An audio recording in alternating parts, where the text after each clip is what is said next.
और कल तो बड़ा उत्सव है, कल है एकादशी। एकादशी के विषय में श्री वेद व्यास जी महाराज लिखते हैं, सारे वेद पुराण एक तरफ और श्री जगन्नाथपुरी की एकादशियों कहते हैं आकंठ खाओ। एकादशी के दिन तो जगन्नाथ भगवान मंदिर में जो दर्शनार्थी उनको देखते ही नहीं है। उस दिन तो ठाकुर जी बड़ी बड़ी आंख निकाल के उनको ही देखते हैं कौन महाप्रसाद नहीं पा रहा है। जगन्नाथपुरी आए और महाप्रसाद नहीं पा रहा एकादशी के दिन, अच्छा तुम्हारे लिए एकादशी ज्यादा जरूरी है, हमारा प्रसाद आवश्यक नहीं है। तो कल तो भैया एकादशी है, और दिन तो हम 2 ही बार पा रहे हैं, कल 4 बार पाएंगे। और आज तक कम से कम एकादशी इतनी तो नहीं, कभी कभी छूट जाती, कभी कभी रह जाती, पर एकादशी पर चावल ना खाएं ये ध्यान तो हमने बचपन से ही रखा। परंतु कल तो एकादशी अद्भुत ही होगी। कल तो यहाँ तो अभी 4 दिन हो गए, आज रोटी तो हमने पाई नहीं है। रोटी का रूप कैसा ही पता ही नहीं है, अब तो महाप्रसाद ही चल रहा है। और कल एकादशी है भैया, कल तो महाप्रसादी बनेगा, महाप्रसादी पाया जाएगा। और महाप्रसाद आकंठ पाना चाहिए। आकंठ का मतलब होता है हम कितना पाते हैं कि पेट पेट तक ही रहे, थोड़ा शाम के लिए भी बचे। लेकिन महाप्रसाद एकादशी के दिन इतना पाना चाहिए कि कंठ से भी ऊपर निकले आवे। तब श्री जगन्नाथ जी प्रसन्न होते हैं, वाह अब मुझे आनंद आया, इसने आज जी भर के महाप्रसाद पाया। तो ऐसी भैया महाप्रसाद की महिमा है। कल आप सब लोग हमारे पूज्य पिताजी महाराज के गुरु स्थान पधारे, श्री जीयर स्वामी मठ। हमारे दादा गुरुदेव अनंत श्री विभूषित श्री रामानुज श्री गरुणध्वजाचार्य जी महाराज, जिनके कृपा से पूज्य पिताजी महाराज आज व्यासपीठ पर बैठ करके श्री वैष्णव तिलक लगा करके वैष्णवों को ज्ञान उपदेश करते हैं, जिनके शिक्षा गुरुदेव अनंत श्री विभूषित भागवत के सचल विग्रह श्री रामानुज प्रपन्नाचार्य गुरु जी, दोनों ही गुरुदेवों का मैंने बहुत कम आयु, मतलब जब होश ही नहीं था तब आशीष प्राप्त हुआ था। पर इन्हीं गुरुदेव की कृपा हमारे पूरे परिवार के ऊपर है, हमारे पूज्य पिताजी के ऊपर, हमारी वाणी के ऊपर जो भी कृपा है गुरुदेव की है। ऐसे गुरुदेव के स्थान पर कल आप सब लोग पधारे और महाप्रसाद ग्रहण किया। निश्चित ही ऐसा मानो भाव आ रहा था कि हम अपने गुरुदेव को गुरु दक्षिणा दे रहे हैं, अपने श्रोताओं को ही गुरु स्थान बुला करके। और कल व्यासपीठ से जो प्रसाद सबको बांटा गया, बहुत आनंद आया। आप सब लोगों ने मर्यादित होकर के खूब भाव से सेवन किया, उसके लिए बहुत बहुत धन्यवाद। आप सबको जगन्नाथ प्रभु खूब कृपा करें, खूब आनंद करें। ऐसे ही आप लोग निश्चित ही जगन्नाथ जी आते रहें, ऐसी जगन्नाथ प्रभु की आप सब पर मंगल आकांक्षा कृपा बनी रहे। बंधुओं, श्री जगन्नाथ जी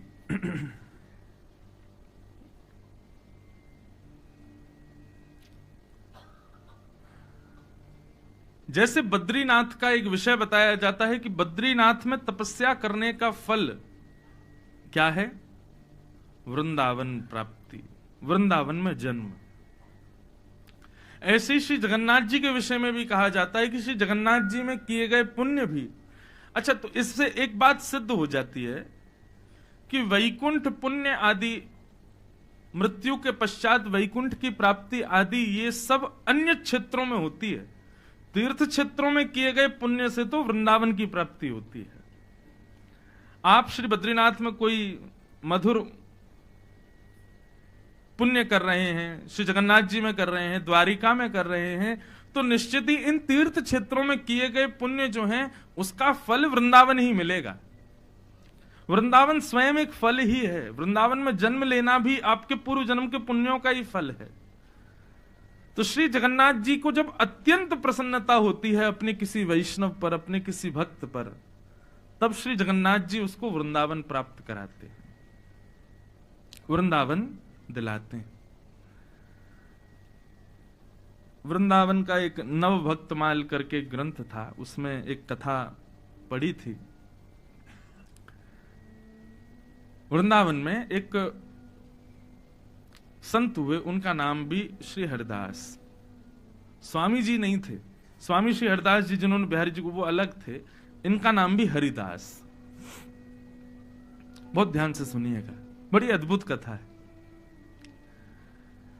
ये बात आप सब जानते हैं कि श्री जगन्नाथ जी जगन्नाथपुरी में एकमात्र ऐसे देव हैं पूरे भूमंडल पर जो मानवों की भांति लीला करते हैं। मानवों की जैसी लीला होती है श्री जगन्नाथ जी की। जो जो इच्छा मानव की, जैसे जैसे लीला मानव करता है वैसी वैसी लीला श्री जगन्नाथ जी करते हैं।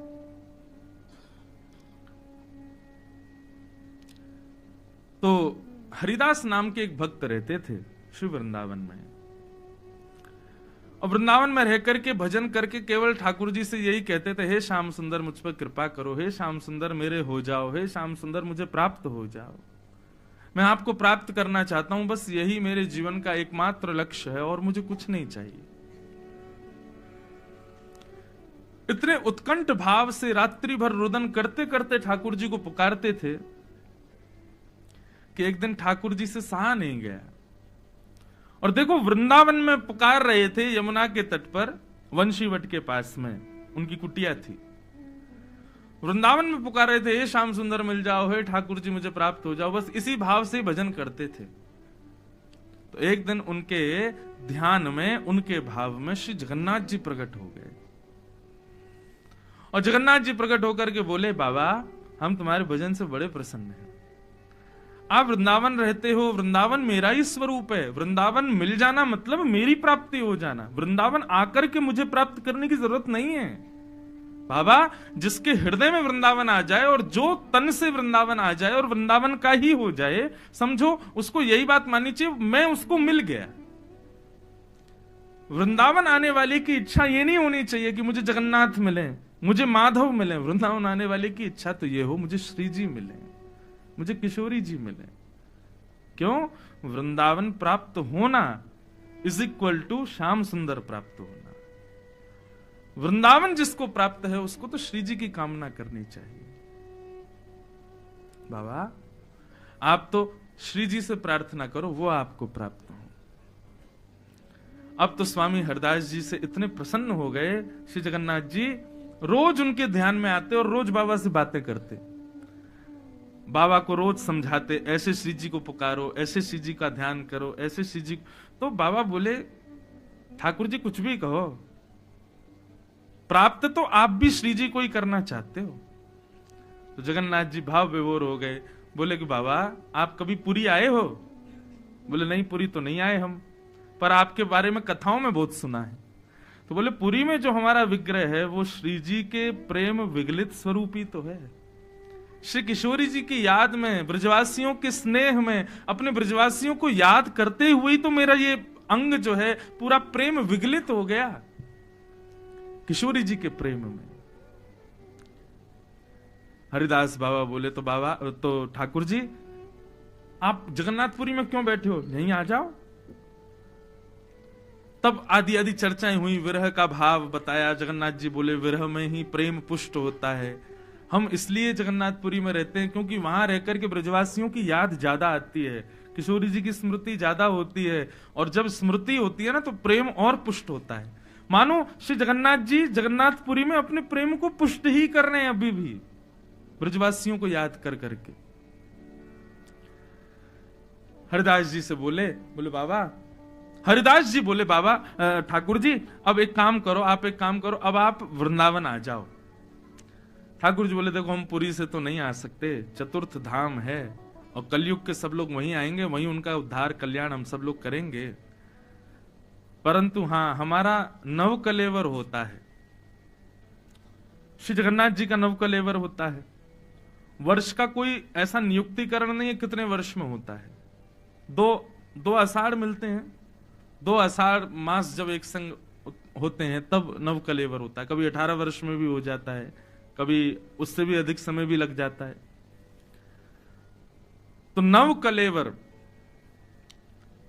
इस बार जब हमारा नव कलेवर होगा तो हमारा पूर्व कलेवर जो है, मतलब पूर्व जो हमारा विग्रह है, उसको श्री जगन्नाथ जी में रीति रिवाज कई हैं, उनको भूमिगत कर देते हैं, उनको पृथ्वी में विराजमान कर देते हैं, आदि आदि कई भाव बताए जाते हैं। भूमिगति श्री जगन्नाथ जी होते हैं, हाँ भीतर विराजमान होते हैं, भूमि के भीतर भूमिगत कर देते हैं पूर्व ठाकुर जी के स्वरूप को, और नवीन नव कलेवर नवीन स्वरूप विराजमान होता है।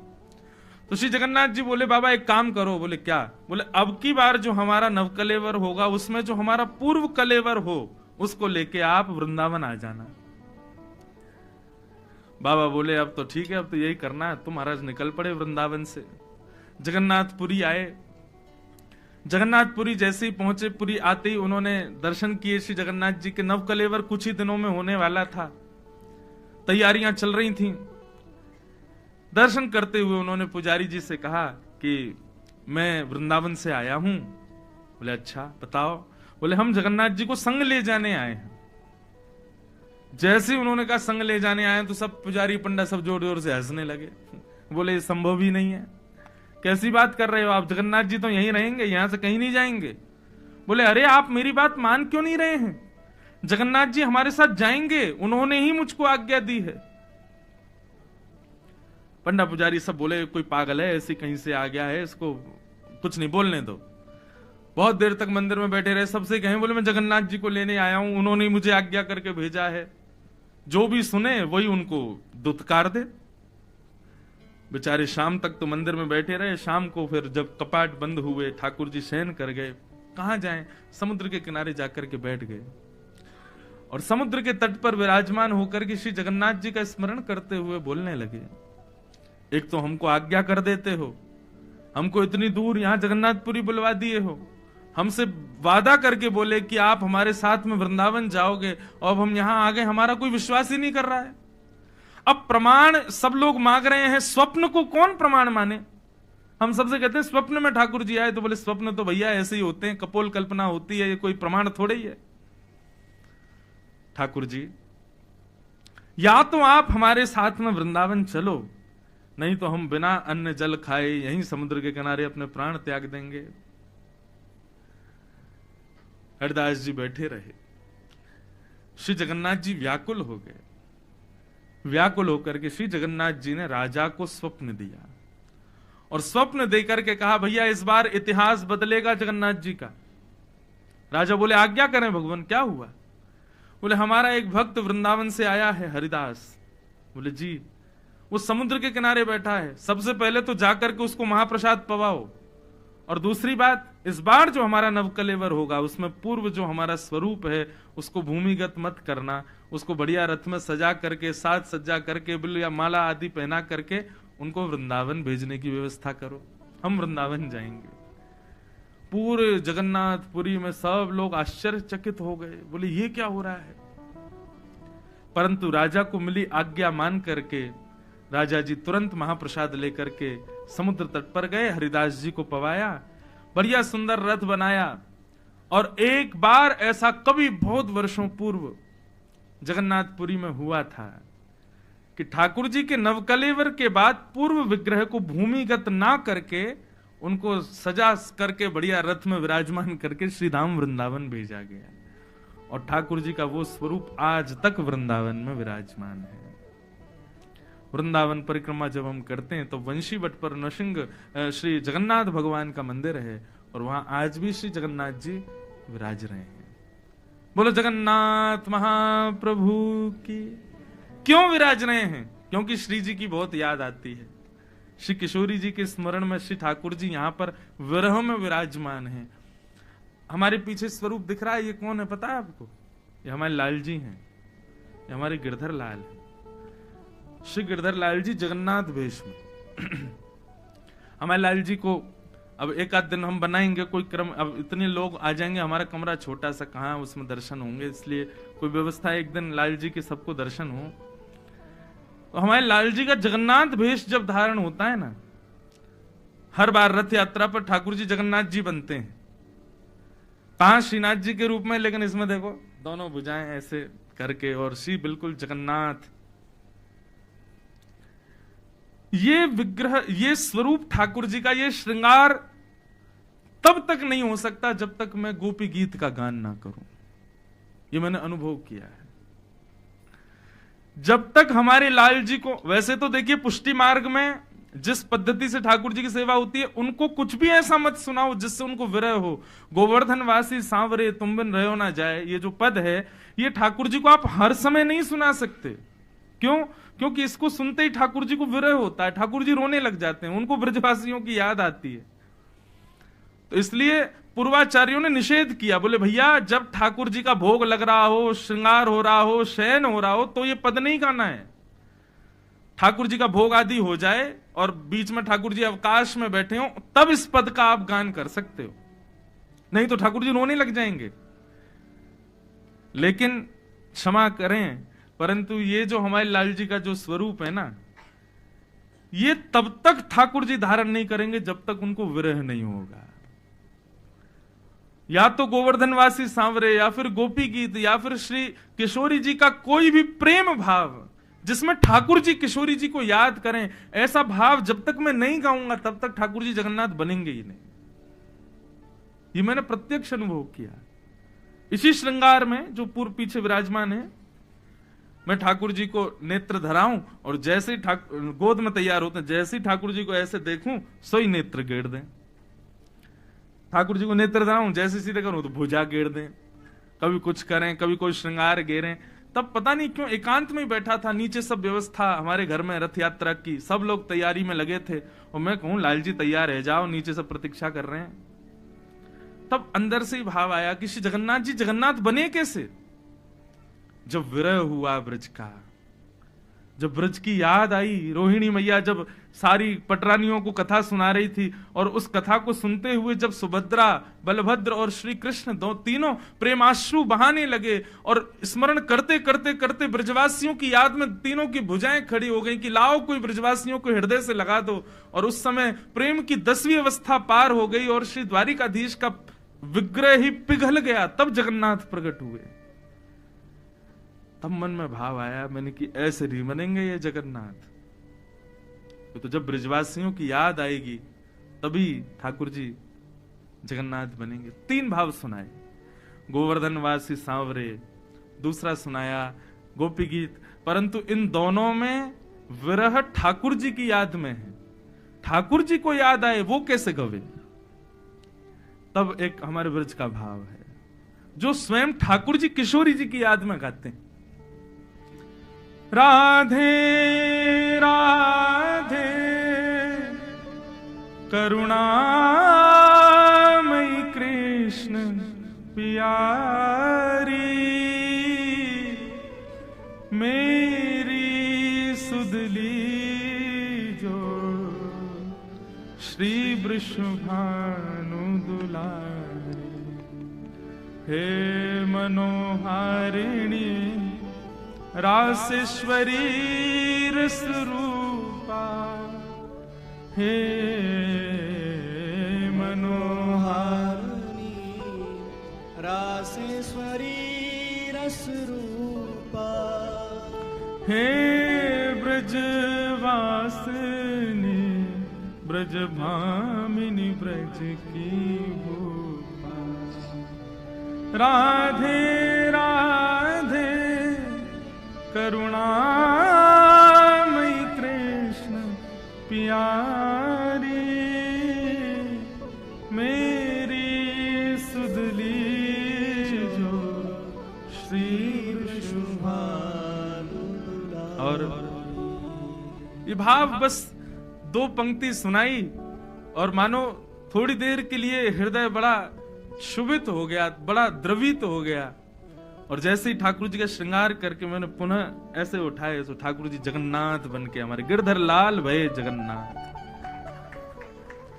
हमको भले ही खूब सुख दे रहे हैं श्री जगन्नाथ जी, परंतु जगन्नाथ जी बड़े विरह में हैं, किशोरी जी के विरह में, ब्रजवासियों के विरह में। तब श्री जगन्नाथ प्रकट भये।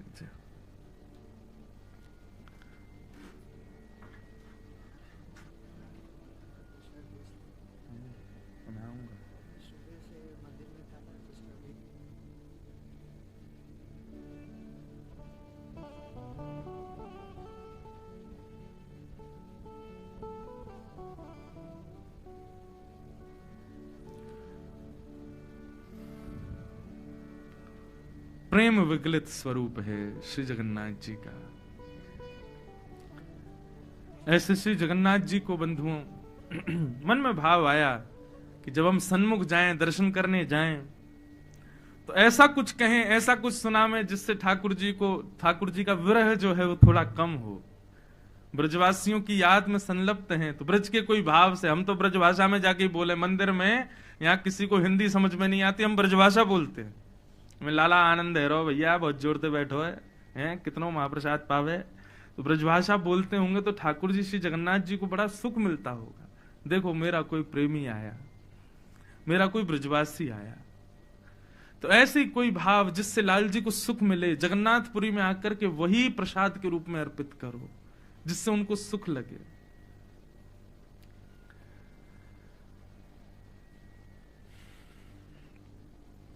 तो ऐसे श्री महाप्रभु जगन्नाथ हैं, उनके सन्मुख ऐसा ही भाव रख के जाओ जिससे उनको सुख लगे, सुख मिले। अनंत कथाओं को, अनंत भावों को लिए अपने हृदय में विराजमान हैं।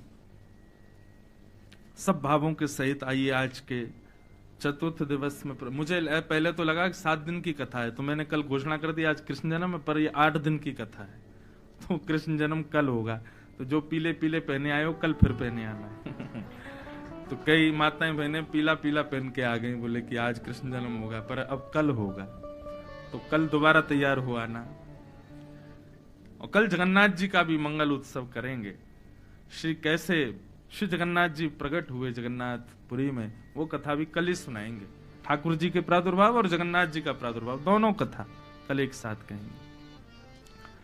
आइए आज के मंगल प्रसंग में प्रवेश करें। कल हम लोगों ने कपिल देवूति संवाद तक प्रसंग सुना था। देवहूति माता ने भगवान से प्रश्न किए और ठाकुर जी ने सब प्रश्नों का यथा उचित उत्तर प्रदान किया। और वहां पर प्रधानता स्वयं श्री देवहूति माता जब ज्ञान ले लेती हैं, उसके बाद कहती हैं, अहो वतस्वपचोतो गरीयान यज्जुवग्रे वर्तते नाम तुभ्यम ते पुस्तपस्ते जुहु श्वश्नेरार्या ब्रह्मानुचुर नाम गृणन्ति येते। स्वपच यानी कि भक्ष खाने वाला व्यक्ति भी सुधर जाएगा यदि भगवान नाम का आश्रय ले ले। तो भगवान नाम में इतनी सामर्थ्य है कि भगवान नाम का निरंतर गायन करे तो स्वपच भाव से रहने वाला व्यक्ति भी अपने कुभावों से पवित्र हो जाएगा। ठाकुर जी के नाम में इतनी सामर्थ्य है। नाम को विशेष बताते हुए देवहूति माता एक सिद्धता नाम की नदी बन गई और भगवान कपिल गंगा सागर प्रस्थान कर गए। बोलो कपिल भगवान की। भागवत जी का चतुर्थ स्कंद प्रारंभ हुआ। चतुर्थ स्कंद में देवहूति माता की 2 बहन और हैं, आकुति और प्रसूति। उन दोनों की कथाएं सुनाई गई। आकुति नाम की बहन का रुचि नाम के प्रजापति से विवाह हुआ और इनके यहां भगवान यज्ञ नारायण प्रकट हुए। यज्ञ का विवाह, यज्ञ नारायण भगवान का विवाह दक्षिणा के साथ में हुआ, इसलिए दक्षिणा के बिना यज्ञ की पूर्ति नहीं मानी जाती। दूसरी कथा में देवहूति माता की तीसरी बहन, उनका नाम प्रसूति। प्रसूति की सबसे छोटी कन्या का नाम सती, जिनका विवाह देवादिदेव महादेव के साथ में हुआ। बंधुओं, महादेव जगन्नाथ जी के सबसे बड़े भक्त हैं और इसकी उद्घोषणा स्वयं जगन्नाथ जी ने की है। जगन्नाथ मतलब हमारे नारायण, हमारे श्री कृष्ण, उनके सबसे बड़े भक्त ही श्री महादेव हैं और इसकी उद्घोषणा स्वयं श्री कृष्ण करते हैं। और उसी उद्घोषणा में सबसे बड़ी सहायता की सती ने। अभी जब ऋषिकेश में कथा चल रही थी और उससे पूर्व सोमनाथ में मानस जी का प्रथम वाचन करने का सौभाग्य मिला, तब एक भाव उसमें प्रकट हुआ। उसको कहकर के आज महादेव को प्रणाम करेंगे। श्रावण मास चल रहा है। सती नाम सुनते ही हमारे मन में क्या बात आती है कि वो अपने आप को उन्होंने सती कर दिया था। और क्यों सती किया था, तो इस पर प्रचलित कथा सबको पता है कि भैया उन्होंने राम जी की परीक्षा ली थी, जिससे कि शिव जी ने उनका त्याग कर दिया था। परंतु इसके पीछे एक महापुरुष ने इतना सुंदर भाव बताया। बोले भैया सती ने तो शिव को नारायण भक्तों में अग्रगण्य बनाने के लिए यह काम किया था। ऐसे कैसे? तो बोले एक कथा आती है कि श्रीमन नारायण महादेव की रोज अर्चना करते हैं और महादेव भी रोज एक दूसरे की अर्चना करते रहते हैं दोनों। और इस बार तो श्रावण और पुरुषोत्तम एक साथ आए हैं, तो इसका मतलब अभी अर्चना ही चल रही होगी। वैकुंठ में, गोलोक में या हमारे वृंदावन में ठाकुर जी प्रणाम करते होंगे महादेव को, फिर महादेव प्रणाम करते होंगे ठाकुर जी, एक दूसरे को ही प्रणाम कर रहे होंगे।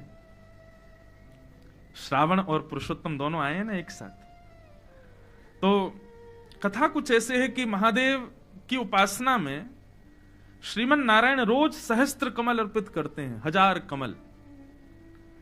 परंतु आज उन 1000 कमलों में से एक कमल महादेव ने ही कहीं छुपा दिया। बोले आज इनका हम नियम पूरा नहीं होने देंगे, फिर देखते हैं ये क्या करेंगे। तो 999 कमल चढ़ा दिए शंकर जी पर। जैसे ही अंतिम कमल चढ़ाने लगे तो वो तो गायब हो गया वहां से। अब ठाकुर जी ढूंढे हैं, बोले कमल कहां गया, हमारी अर्चना अधूरी रह जाएगी। कमल नहीं मिला, खूब खोजा, तो फिर महादेव प्रकट हो गए। बोले कहो भगवान, आज तो आपकी सेवा अधूरी रह गई, 1000 कमल का संकल्प अधूरा रह गया आपका। ठाकुर जी बोले ऐसी बात नहीं है, हम अगर अपने भाव में आ जाएं तो आप हमको रोक नहीं पाओगे। बोले कैसा भाव? बोले कि एक कमल खो गया तो क्या हो गया, हमारे भक्त हमारे संपूर्ण अंग को ही कमल कहते हैं। हमारे नेत्र कमल, हमारे कान कमल, हमारी नाक कमल, हमारा मुख कमल, हमारे हस्त कमल, हमारे चरण कमल, हम पूरे कमल ही हैं। नमः पंकज नाभाय नमः पंकज मालिने। पंकज भगवान को ही कहा जाता है, साक्षात कमल आकृति है भगवान। ठाकुर जी बोले 999 कमल तो ये चढ़े, अब 1000वां कमल हम आ रहे हैं। सोई ठाकुर जी ने जाकर के महादेव को हृदय से लगा के मानो खुद को अर्पित कर दिया 1000वें कमल के रूप में। जैसे अर्पण किया महादेव के नेत्र सजल हो गए। बोले जय हो भगवान, आपकी भक्ति को प्रणाम, आपके भाव को, आपकी निष्ठा को मैं प्रणाम करूं। 1000वें कमल के रूप में खुद को ही अर्पित कर दिया। बोले हम हैं आपके। महादेव श्री रामचंद्र जी जब रामेश्वरम की स्थापना करते हैं तब मानस जी में लिखते हैं, शिव द्रोही मम दास कहावा, मम भगत कहावा, सो नर सपने मोह न पावा। जो शिव से द्रोह करता है वो मुझे स्वप्न में भी नहीं देख पाएगा, प्रत्यक्ष की तो बहुत दूर की बात है। महादेव ने उद्घोषणा कर दी हमारे सबसे बड़े भक्त कौन है? बोले श्रीमन नारायण। लेकिन अब महादेव कहने लगे अब हमको रिटर्न में आप भी कहो कि हम भी आपके सबसे बड़े भक्त हैं। तो ठाकुर जी थोड़ा विनोद में बोले हमारे जैसा त्याग करोगे जिस दिन, उस दिन हम आपको अपना सबसे बड़ा भक्त मानेंगे। हमारी तरह त्याग करो, हमने अपना संपूर्ण अंग आपके ऊपर त्याग दिया। अगर आप त्याग कर सकोगे तो हम उद्घोषित करेंगे कि आप भी हमारे सबसे बड़े भक्त हो। अब तो महादेव को चिंता हो रही है, हम क्या त्यागें, घर में रहते नहीं, वस्त्र हम पहनते नहीं, आभूषण हम धारण करते नहीं, कुछ भोजन प्रसाद पाते नहीं, सामान्य भाव में रहते हैं, सामान्य स्थिति रूप में रहते हैं, और उसके बाद भी ये कह रहे हैं कुछ त्याग करो। कैसे त्याग करें, किस चीज का त्याग करें? तब भाव से सुनो। सती ने जाकर के श्रीमन नारायण से प्रार्थना की और प्रार्थना करते हुए कहा, भगवान महादेव बड़े चिंता में रहते हैं। नारायण भगवान बोले क्यों चिंता में क्यों रहते हैं? बोले वो इसलिए चिंता में रहते हैं कि आप तो उनके सबसे बड़े भक्त बन गए हो, पर वो भी आपके बहुत बड़े भक्त हैं, लेकिन आपसे सुनना चाहते हैं, आप उद्घोषणा कर दीजिए। बोले देखो हमने उद्घोषणा के लिए बोला था कि जिस दिन वो बहुत बड़ा त्याग करेंगे तब हम ये घोषणा करेंगे। तो उसके लिए सती जी उनके सबसे प्रिय वस्तु देखो, वो वस्त्र आदि तो कुछ पहनते नहीं और उनके पास में कुछ है भी नहीं, किस चीज का त्याग करें? लेकिन वो आपसे बहुत प्रेम करते हैं। आप तो पराम्बा जगदम्बा हैं, आप तो अनंत रूप धारण करके आ सकती हैं, परंतु ऐसी कोई लीला हो जिसमें आप कुछ ऐसा भाव प्रस्तुत करें कि महादेव आपको हमारे लिए त्यागें, तब हम उद्घोषणा करेंगे कि महादेव हमारे सबसे बड़े भक्त हैं। नहीं तो आप विचार करो, स्वयं जगदम्बा पराम्बा सती को यह नहीं पता कि ये राम जी हैं, वो उनकी परीक्षा लेने जाएगी। जो पूरे विश्व को ज्ञान देती हैं, पूरे विश्व की बुद्धि की प्रदाता स्वयं सरस्वती हैं, स्वयं लक्ष्मी हैं, स्वयं महादेवी हैं, उनको यह नहीं पता होगा कि ये साक्षात आओ विराजो उनको नहीं पता होगा कि ये साक्षात राम है। वो परीक्षा कैसे ले सकती हैं? और इससे तो प्रश्न उठ जाना चाहिए, बोले भैया जब सती नहीं पहचान पाई तो हम साधारण मानव कहां से पहचानेंगे कि भगवान कब आ रहे? सती ने सब कुछ केवल और केवल अपने महादेव की प्रसन्नता के लिए किया, ताकि उद्घोषणा हो जाए कि वो नारायण के सबसे बड़े भक्त हैं। जब सती ने फिर वो कथा सबको पता है कि उन्होंने परीक्षा ली, और परीक्षा लेकर के जब वो आई तब महादेव ने आसन बगल की जगह सन्मुख रखा। सन्मुख आसन रखते ही मानो उन्होंने अपने हृदय से पत्नी रूप में सती का त्याग कर दिया। बोले कि मेरी कितनी भी प्रिय हो, लेकिन मेरे प्रभु की परीक्षा लेगी, मेरे प्रभु के प्रति ऐसा भाव रखेगी, मैं उसका त्याग कर दूंगा। जैसे ही सन्मुख आसन रखा सती के लिए, तुरंत आकाशवाणी हुई और नारायण ने उद्घोषणा करी, हमारे सबसे प्रिय भक्त यदि कोई है तो वो महादेव है, वो शिव है। और फिर लीला हुई कि सती ने जाकर के अपने प्राणों का परित्याग कर दिया। महादेव लेकर के सब जगह भ्रमण किए, वही शक्तिपीठ के रूप में विराजमान। एक शक्तिपीठ जगन्नाथपुरी में भी है, ऐसा बताते हैं। जगन्नाथ मंदिर के पीछे ही एक मंदिर है, अंदर मंदिर के घेरे में ही वहां पर एक मंदिर है, वो साक्षात दुर्गा मैया का मंदिर है। ऐसा कहते हैं कि महाप्रसाद का भोग उनको भी लगता है, जब उनको लगता है तभी वो महाप्रसाद होता है। तो ऐसे सती का चरित्र भागवत में सुनाया गया। ऐसे महादेव और उनकी पराम्बा जगदम्बा सती को हम बारंबार प्रणाम करते हैं। अद्भुत है भगवान महादेव की भक्ति। हम तो अपने रोज श्रावण मास जब से प्रारंभ हुआ, रोज हमारे गिरधर लाल जी और उनके छोटे से शंकर जी, उनका नाम है गिरधर लाल लालेश्वर, गिरधर लाल जी के भी लालेश्वर, नेक्स्ट से बेचारे रोज उनको नवाते हैं, रोज उनका अभिषेक करते हैं। अभी 2 दिन से तो यहाँ समुद्र के तट पर कर रहे थे, आज सुबह अवकाश था तो कक्ष में किया। पूर्व कथा में ऋषिकेश में रोज गंगा जी से कर रहे थे, उससे पूर्व सोमनाथ में कर रहे। सोमनाथ में हमारी कथा हुई, राम कथा, पहली राम कथा, और उसके आयोजक अभी पहुंचे हैं, काशी से पधारे हैं। आपका भी बहुत बहुत स्वागत है। लग रहा है कि भारत के लगभग सभी प्रांत आ चुके हैं यहाँ पर, दक्षिण के एक आध प्रांत रह गए होंगे, नहीं तो सभी आ गए। सबका बहुत बहुत स्वागत। आइए, सब श्रावण मास है, रुद्राष्टकम गाकर के महादेव को, श्रीलिंगराज महादेव यहाँ विराजमान हैं, उनका नमन कर लें, उनको वंदन कर लें।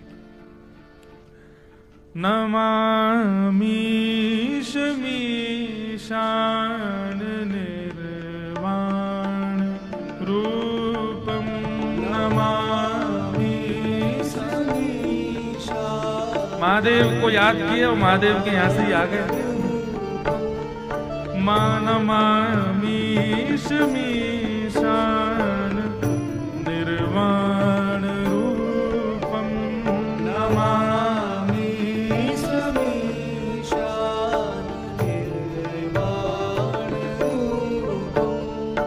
विभुं व्यापकं ब्रह्म वेद स्वरूपं,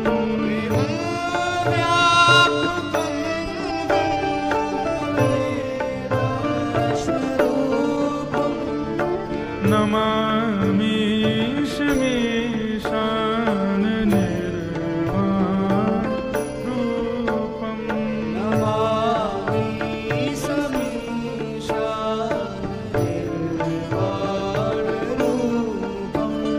निजं निर्गुणं निर्विकल्पं निरीहं,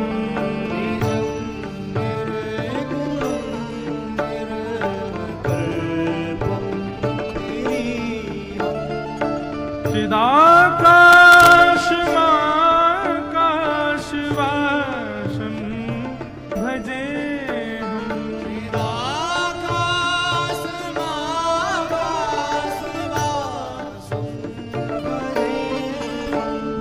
नमामि शमीशान निर्वाण रूपं,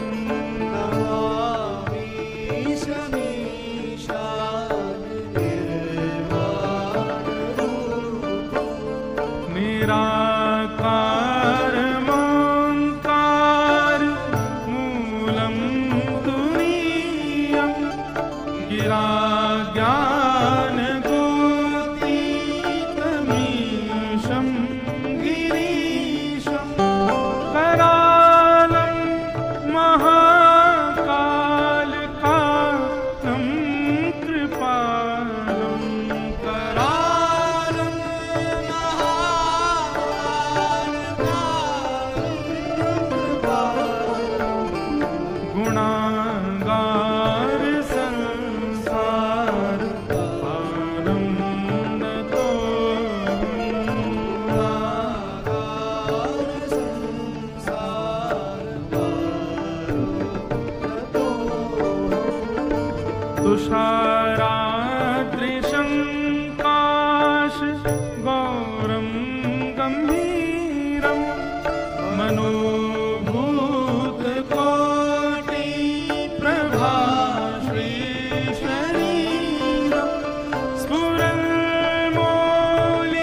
सुनेत्रं विशालं प्रसन्नाननं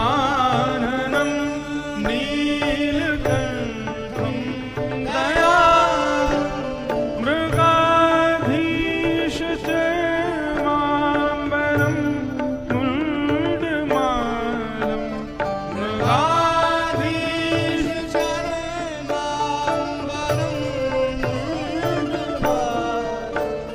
प्रियं शङ्करं सर्वनाथं भजामि।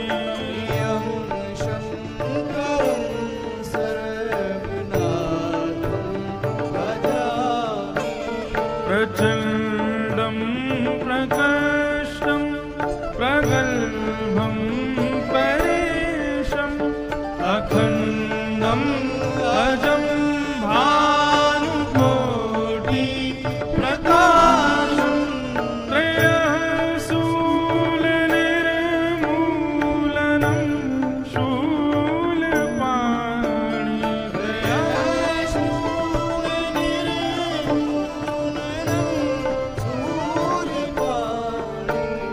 भजेऽहं भवानी पतिं भावगम्यं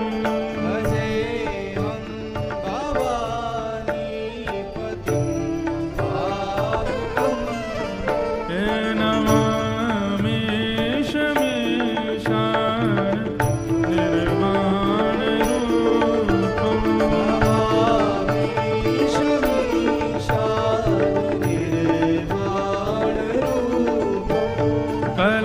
कलातीत कल्याण कल्पान्तकारी सदा सज्जनानन्ददाता पुरारी चिदानन्द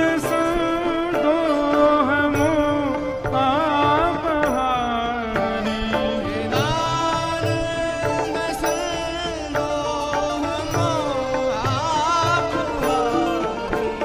प्रसीद प्रसीद प्रभो मन्नथारी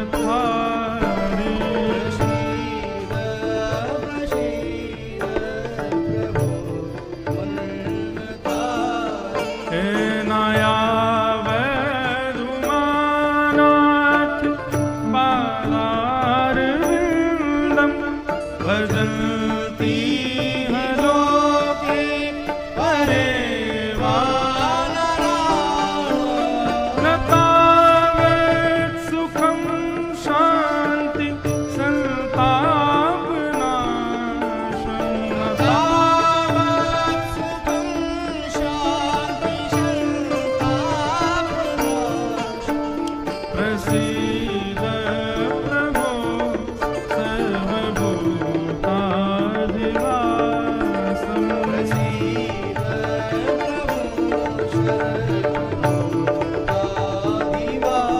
हे नमामि शमीशान निर्वाणरूपं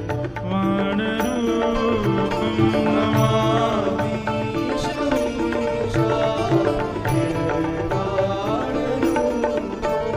न जानामि योगं जपं नैव पूजा न तोऽहं सदा सर्वदा शम्भुतुभ्यं जराजन्म दुःखोऽद्य तातप्यमानं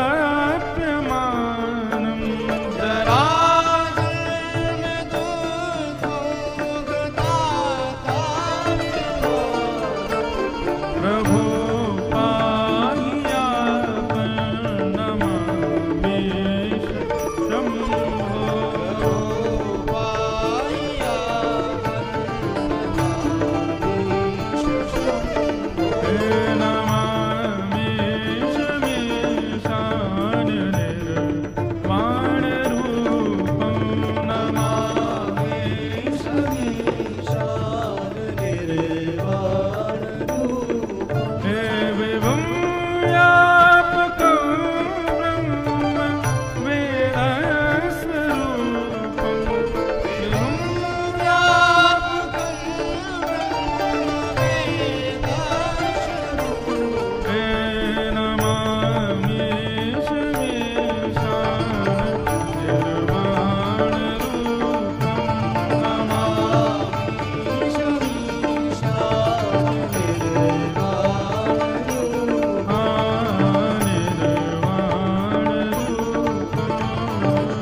अष्टकमिदं प्रोक्तं विप्रेण हरतोषये ये पठन्ति नरा भक्त्या तेषां शम्भु प्रसीदति।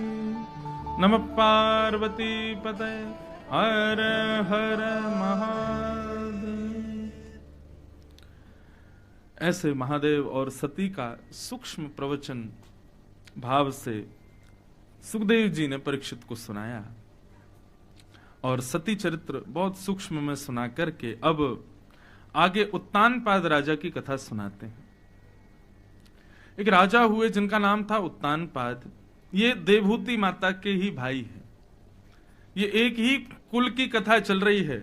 स्वयंभू मनु शत्रुपा के 3 बेटी 2 बेटा, देवहूति, आकुति, प्रसूति, प्रियव्रत और उत्तानपाद। तो अब कथा आती है उत्तानपाद राजा। उत्तानपाद राजा मतलब उत्तानपाद का अर्थ क्या होता है? उत्तानौ पादौ यस्य स उत्तानपाद। जिसके पैर का तलवा मतलब नीचे का हिस्सा अधिकतर ऊपर की ओर रहता है उसको उत्तानपाद कहते हैं। पैर का तलवा ऊपर कब होता है? हमारे पैर का निचला हिस्सा ऊपर की ओर कब आता है? जब हम लोग किसी को दंडवत प्रणाम करते हैं। जब हम किसी को प्रणाम करते हैं तो हमारा पैर जो है, पैर का जो नीचे का हिस्सा वो ऊपर उर्ध हो जाता है। तो उस स्थिति में जब हम किसी को प्रणाम करते हैं तब हमारी जो अवस्था है वो उत्तानपाद अवस्था है। तो राजा का नाम था उत्तानपाद। उत्तानपाद मतलब नाम इसलिए रखा गया क्योंकि ये जिस भी वैष्णव को देखते थे, जहां कहीं भी भगवत भक्तों को देखते थे, उनको प्रणाम करते थे। इतना प्रणाम करते थे कि इनके माता पिता ने बड़े होने पर बचपन में नाम कुछ भी रहा हो, फिर इनका नाम उत्तानपाद रख दिया। उत्तानपाद युधिष्ठिर का भी नाम था। युधिष्ठिर को उत्तानपाद इसलिए कहते थे कि उनकी दृष्टि ऐसी थी कि अभी यहां जितनी माताएं पीले वस्त्र पहन के भाई लोग बैठे हैं, अगर युधिष्ठिर यहां आ जाएं तो आप सबको दंडवत प्रणाम करेंगे। क्यों? पीत वसन देखते ही युधिष्ठिर के मन में भाव आता कि ये जरूर श्याम सुंदर हैं। पीत वस्त्र देखते ही उनको लगता कि ये कन्हैया हैं और उसको प्रणाम करते। ऐसा जैसे मीराबाई का भाव था, जहां भी श्याम वर्ण देखती थी तो उसी वस्तु को कहने लगती, तुम कितने भाग्यशाली हो, तुम्हारा वर्ण श्याम है। ठाकुर जी ने तुमको किसी ना किसी रूप में स्वीकार किया, तुमको वर्ण श्याम दे दिया। तो ऐसे ही उत्तानपाद युधिष्ठिर को भी कहा जाता था। उसके लिए कथा आती है कि एक बार कौरवों ने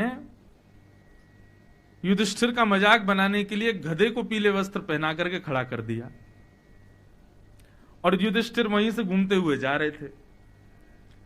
तो जैसे ही सामने पीत वस्त्र देखे, युधिष्ठिर का तो भाव प्रकट हो गया। जय हो मेरे द्वारिकाधीश, जय हो मेरे नंदलाला, जय हो मेरे यशोदा लाला, जय हो मेरे कन्हैया, अरे मेरो प्यारो, मेरो लाला, ऐसे करके प्रणाम करने लगे। भाई हैं छोटे, लेकिन भगवत भाव भी तो है।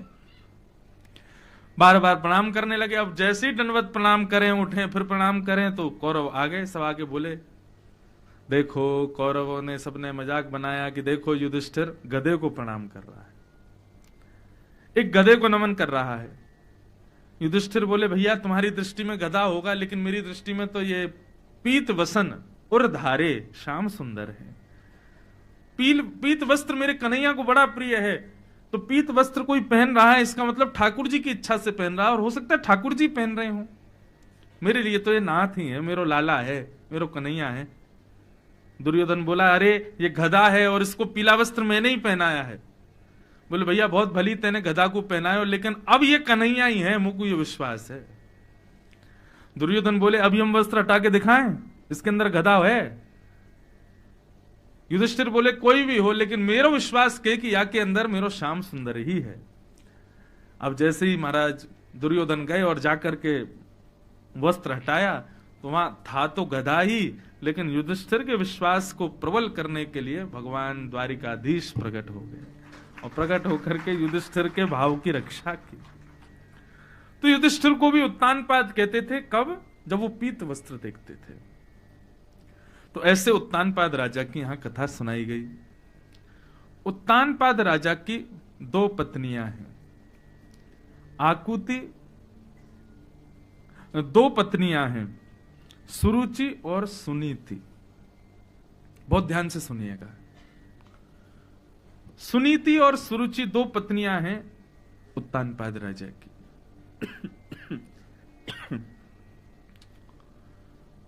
मैं इस भाव को कई बार कथा में समय ना होने की वजह से बहुत जल्दी कह के निकल जाता हूं, आज थोड़ा विस्तार से कहूं। हम सब उत्तानपाद राजा की भांति हैं। जीवात्मा कौन? उत्तानपाद। और प्रत्येक जीवात्मा की 2 पत्नी है, सुनीति और सुरुचि। सुनीति किसको कहते हैं? बुद्धि को। हमारी 2 पत्नियां हैं, एक तो बुद्धि, दूसरा हमारा मन। ये दोनों अलग अलग स्थिति में होते हैं। विश्वास मानिए, कल आप जब महाप्रसाद पा रहे थे ना, तो उस समय स्थिति आपकी जो थी वो स्थिति हमको निरंतर चाहिए अपने जीवन में। कल क्या स्थिति थी? ना तो आपकी बुद्धि मना कर रही थी और ना आपका मन मना कर रहा था। दोनों समान भाव से उस महाप्रसाद को स्वीकार कर रहे थे। अधिकतर होता क्या है, जब हम संसार में जीते हैं तो बुद्धि कुछ कहती है, मन कुछ और कहता है। कथा चल रही है जगन्नाथपुरी में। अब यहां कई लोग आए हैं, बहुत दूर दूर से भी आए हैं। वे सब लोग निश्चित ही अपनी मन की बात मान करके आए हैं, बुद्धि की बात मान के नहीं। उनका मन भगवत भक्त हो गया है, इसलिए आए हैं। परंतु अधिकतर क्या होता है, हमारी बुद्धि अलग इच्छा प्रकट करती है, मन अलग इच्छा प्रकट करता है, परंतु मन में भक्ति भाव बहुत कम आते हैं। जिनके आ जाए वो वैष्णव। डॉक्टर औषधि देता है, औषधि को व्यक्ति मन से खाता है कि बुद्धि से खाता है? बुद्धि से। मन से कभी नहीं खाता। अगर मन की इच्छा पर आ जाए, हर व्यक्ति को खुली छूट मिल जाए कि तुम अपने मन की इच्छा पर रहो, तो विश्वास मानिए मानव का स्वभाव है दूषित कृत्य करने का। हम सब गलत हो जाएंगे, फिर हम सब बुरा करेंगे। मानव का स्वभाव जल की तरह होता है, जल को फैलाओ तो ढलान की ओर जाता है। ऐसे हम मानव हैं। हमको अगर खुली छूट मिल जाए, धर्म शास्त्रों के प्रावधान सब हम छोड़ दें, माता पिता गुरु की आज्ञा मानना बंद कर दें, तो निश्चित है कि प्रत्येक मानव भक्षी हो जाए, प्रत्येक मानव दूषित भोजन करने लगे, प्रत्येक मानव सुरापान करने लगे। हम लोग क्यों बचे हुए हैं? क्योंकि हमारे आगे बाउंड्रीज हैं, धर्म के द्वारा, माता पिता गुरुजनों के द्वारा क्रिएटेड एक जोन है, जिससे हम पार करने में डरते हैं, थोड़े भयभीत होते हैं, इसलिए हम दूषित कृत्य नहीं करते। लेकिन मानव को खुली छूट मिल जाए तो निश्चित मानिए, अगर ये हो जाए कि भाई आज जैसे अधिक मास आते हैं, पुरुषोत्तम मास आया, जैसे श्रावण का महीना आता है, 9 दुर्गा आती हैं, ऐसे अगर किसी दिन ऐसा आ जाए कि भाई आज के दिन कितने भी पाप कर लो, कोई पाप लगेगा नहीं, क्या होगा? सारे क्लब भर जाएंगे, दुनिया भर की जितनी भी बड़ी बड़ी बोतलें हैं सब बिक जाएंगी, कमी शॉर्टेज पड़ जाएगा। जानवर जान बचा के भागेंगे। क्यों? बोले आज मानव हिंसक हो गया है। जो थोड़ा बहुत बचे हुए हैं ना, ये धर्म के कारण जो भय उत्पन्न है उनकी वजह से। नहीं तो मानव को खुली छूट मिल जाए तो भारत की बात तो चलो दूर की, कई स्थानों पर तो मानवों तक को खा जाते हैं लोग, उन तक को नहीं छोड़ रहे। अगर किसी दिन ऐसा अनाउंसमेंट हो जाए कि आज कुछ भी पाप कर लो, पाप लगेगा नहीं, तो ये तो खाने पीने तक की बात तो इसलिए कह रहा हूं क्योंकि ये मन से कह सकता हूं, नहीं तो पाप तो बहुत प्रकार के हैं जो मन से कह भी नहीं सकता मैं। सब करेगा मानव, मानव का स्वभाव ऐसा है। तो हमारी 2 पत्नियां हैं, एक तो बुद्धि, दूसरा मन। भक्ति का मतलब क्या है? इन दोनों की एक आज्ञा होना, इन दोनों का सम होना, इन दोनों का मिलन हो जाना। अभी क्या है, दोनों अलग। बुद्धि कुछ कहती है, मन कुछ कहता है। अभी हम भक्तों की बात नहीं कर रहे हैं, अब एक सामान्य व्यक्ति की बात करें तो सामान्य व्यक्ति से आप कहो भैया कथा चल रही है आओ, तो मन से नहीं आएगा, बुद्धि से आएगा। माता पिता कह रहे हैं, सब लोगों की आज्ञा हो रही है, सब लोग इतना फोर्स कर रहे हैं, तो चलो सुन लेते हैं, देख लेंगे, 4 घंटे ही तो काटने हैं, 7 दिन ही तो निकालने निकाले आते हैं। तब बुद्धि की बात मान के आता, मन की बात नहीं। मन क्या कह रहा है? बोले 4 घंटे हैं भैया, बढ़िया एसी चला के कमरा में तान दुपट्टा सोमें, आनंद करें, कोई मूवी देखें, कुछ OTT प्लेटफॉर्म पे कुछ देख लें, थोड़ा कुछ सीरियल देख लें, कोई गाने सुन लें, आदि आदि। मन सदैव आपको वो काम करने के लिए कहेगा जिसमें आपको रिलैक्स मिलता हो। बहुत ध्यान से सुनो सब लोग, बहुत एकाग्र चित्त होकर के श्रवण करो। बुद्धि श्रमित बनाती है और मन कई बार आलसी बनाता है। परंतु हमको भक्ति इसी भाव से करनी है कि हमारा मन और बुद्धि दोनों एक हो जाए, दोनों एक ही भाव के हैं। कथा सुननी है तो बुद्धि भी राजी और मन भी राजी। जब ये दोनों राजी हो जाएं तब समझो आप भक्त हो। लेकिन एक भी आपको आने से रोक रहा है। अब कथा के हमारे जो यजमान होते हैं, जहां कहीं भी कथा होती है, वो इस बात को समझ सकते हैं। जब आप निमंत्रण देते हो लोगों को कथा सुनने के लिए, तो लोगों की तरफ से क्या रिप्लाईज आते हैं मैं बताऊं? हाँ, समय होगा तो आएंगे, जरूर आएंगे। अरे बहुत बढ़िया भैया, अच्छा जगन्नाथपुरी में कथा, हम तो आएंगे। कई लोग तो इतने भाव निमग्न हो जाते होंगे, अरे भैया हम आएंगे, जरूर आएंगे, हमारी व्यवस्था कर देना, कैसी भी कर देना, हम आ जाएंगे, हमको कथा सुननी है। लेकिन कई लोग अच्छा 7 दिन किए, 7 दिन तो नहीं रुक पाएंगे, हम पे बहुत काम है, क्योंकि हम बिल गेट्स हम ही है ना, प्रधानमंत्री से ऊपर ही हैं हम लोग, तो 7 दिन तो नहीं रुक पाएंगे, 1 दिन के लिए जरूर आएंगे। ऐसा होता है। मन बुद्धि दोनों एक साथ राजी नहीं होते कथा सुनने के लिए। लेकिन वैष्णव कैसा? उसको एक बार कोई झूठे को भी बोल दे, चलो जगन्नाथपुरी चल रहे हैं, तो वो रात भर, जैसे एक बच्चे को सुबह पिता रात में कह देना कि सुबह तेरे को मैं घुमाने ले जाऊंगा, तो रात भर एक्साइटमेंट में बच्चा सोता नहीं। ऐसी वैष्णव का स्वभाव होता। उसको पता चले कल मुझे ठाकुर जी के दर्शन करने हैं, और रात भर सोएगा ही नहीं, रात भर वो बेचैन रहेगा। कितने लोग कथा में आते हैं, वो बोलते हैं महाराज जी अब तो कल ट्रेन में आए, रात भर सो ही नहीं पाए, इतना अच्छा लग रहा था, कब कथा सुने, कब उस स्थान पर पहुंचे, कब वहां बैठे। ये स्थिति कब होती है? जब मन और बुद्धि दोनों एक हो जाती है। हमको तब तक प्रैक्टिसेस करते रहना है, तब तक नियम कर्म करते रहना है, जब तक ये दोनों एक ना हो। हाँ, सांसारिक भौतिक वस्तु में तो ये एक हो जाते हैं, लेकिन भगवत कथा और भगवत भाव में ये एक नहीं हो पाते, दोनों अलग अलग रहते हैं।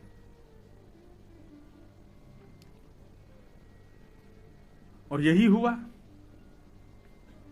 उत्तानपाद राजा अपनी बड़ी पत्नी का त्याग कर देते हैं छोटी पत्नी की आसक्ति में। बड़ी पत्नी कौन है? बुद्धि। और छोटी पत्नी कौन है? मन। आप कहेंगे महाराज जी ऐसा कैसे, ये बड़ी ये छोटी क्यों? बड़ी पत्नी बुद्धि, क्योंकि इसका जन्म हमारे साथ ही हुआ है। जन्म लेते ही बालक के मुख में पयोधर दे देती है मां, और वो पीने लग जाए। उसको कैसे पता कि इसी से मेरी भूख मिटने वाली? उसको कैसे पता कैसे पीना है? उसको कैसे पता कि इसमें से दुग्ध आएगा, उसी से ही मेरे, ये बुद्धि उसके साथ जन्म लेती है। धीरे धीरे धीरे धीरे धीरे जब वो 5 वर्ष का 4 वर्ष का होने लगता है, आजकल 5-4 वर्ष बोल रहा हूं, हमारे समय में तो 8-9 वर्ष तक भी मन कोई उत्पन्न नहीं होता था, लेकिन आजकल के बच्चों को 4-5 वर्ष में ही मन जन्म ले लेता है। फिर वो जिद करता है अपनी मनवांछित वस्तु के लिए, मां को पिता को जिद करेगा, मुझे ये चाहिए वो चाहिए। ये बुद्धि नहीं करती, ये मन करता है।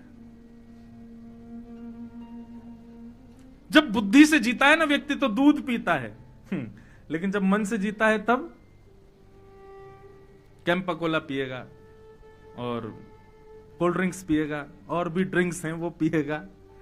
लेकिन जब बुद्धि से रहेगा तो वही वस्तु का सेवन करेगा जो उसके लिए उचित हो।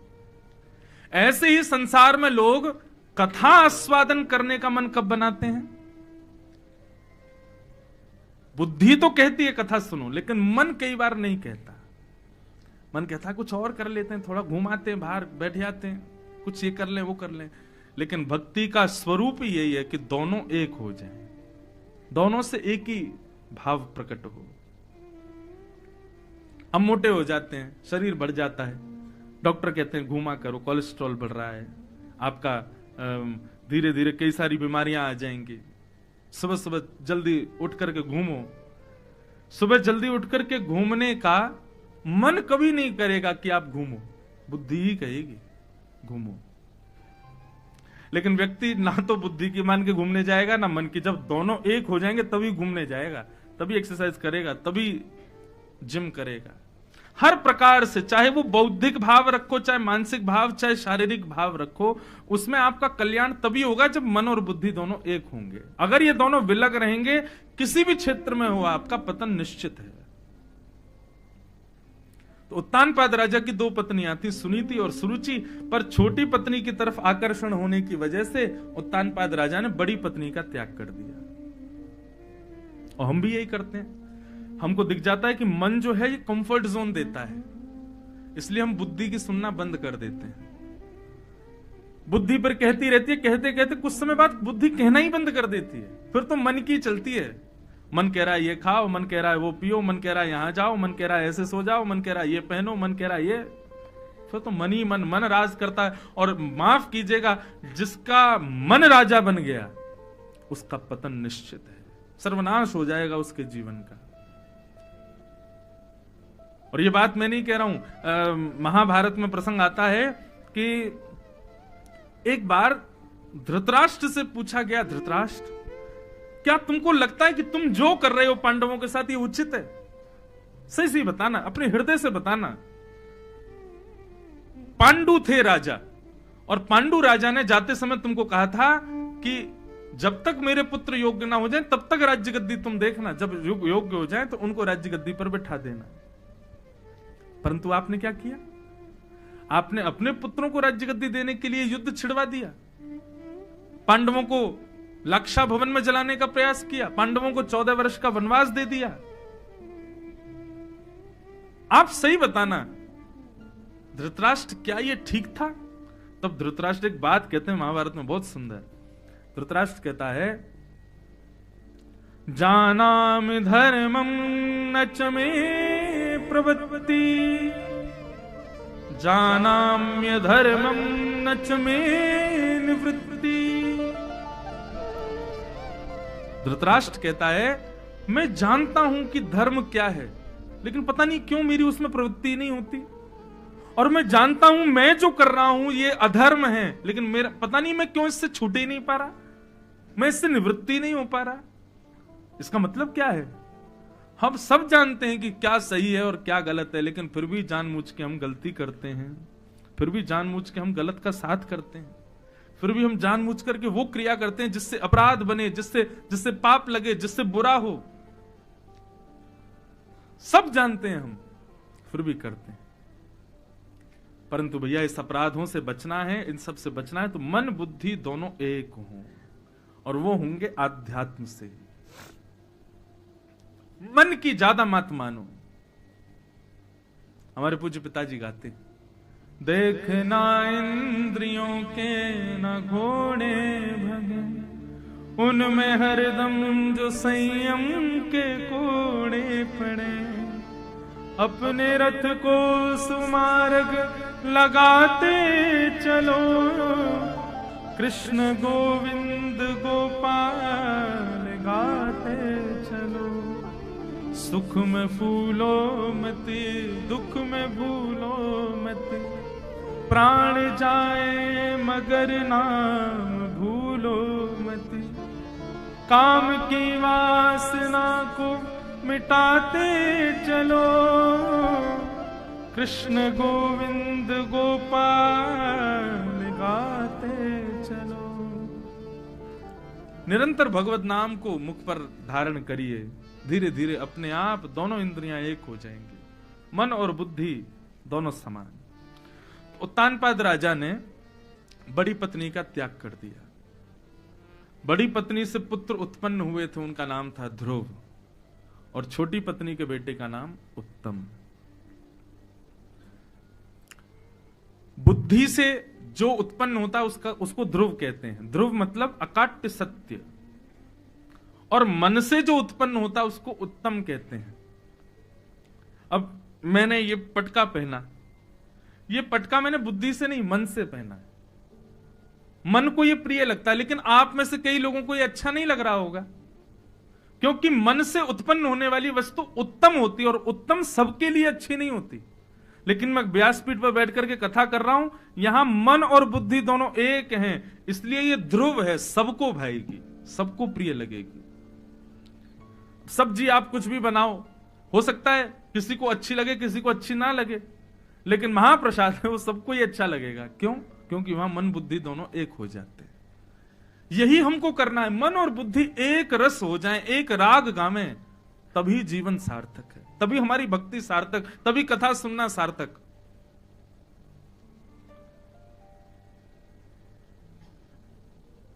एक दिन ध्रुव अपने कुछ मित्रों के साथ खेल रहे थे।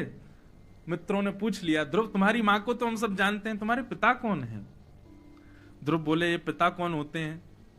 बोले, अरे ध्रुव, हम सब बालकों का जन्म माता पिता से होता है, माँ तो हम सबकी है, तुम्हारी भी है, पिता तो हमारे भी हैं, लेकिन तुम्हारे तो दिखते नहीं।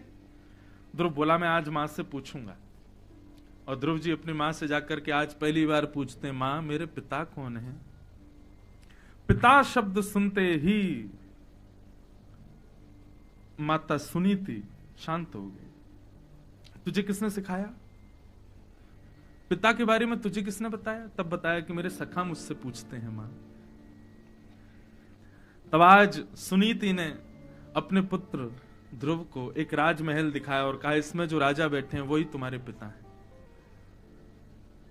ध्रुव जी महाराज अपने पिता को देखने के लिए राजमहल में जैसे ही गए तो एक रत्नों के सिंहासन पर, स्वर्ण जटित सिंहासन पर राजा उत्तानपाद बैठे थे और गोद में एक नन्हा सा बालक बैठा था। नन्हे बालक को माता पिता की गोद में आज भी यदि बालक देख लेते हैं तो चिढ़ जाते हैं, मेरे पिता की गोद में ये क्यों बैठा है? ये मेरे पिता हैं, इनका अधिकारी तो मैं हूं। अबोध बालक जो भी बोलना भी नहीं जानते, ऐसे बालक जो धीरे धीरे बैठना शुरू करते हैं, उनके सामने उनकी मां यदि दूसरे बालक को गोद में ले ले तो वो बालक भी कुछ ना कुछ हरकत करने लगता है कि ये मेरी मां है, ये इस पर कोई और कैसे बैठ गया।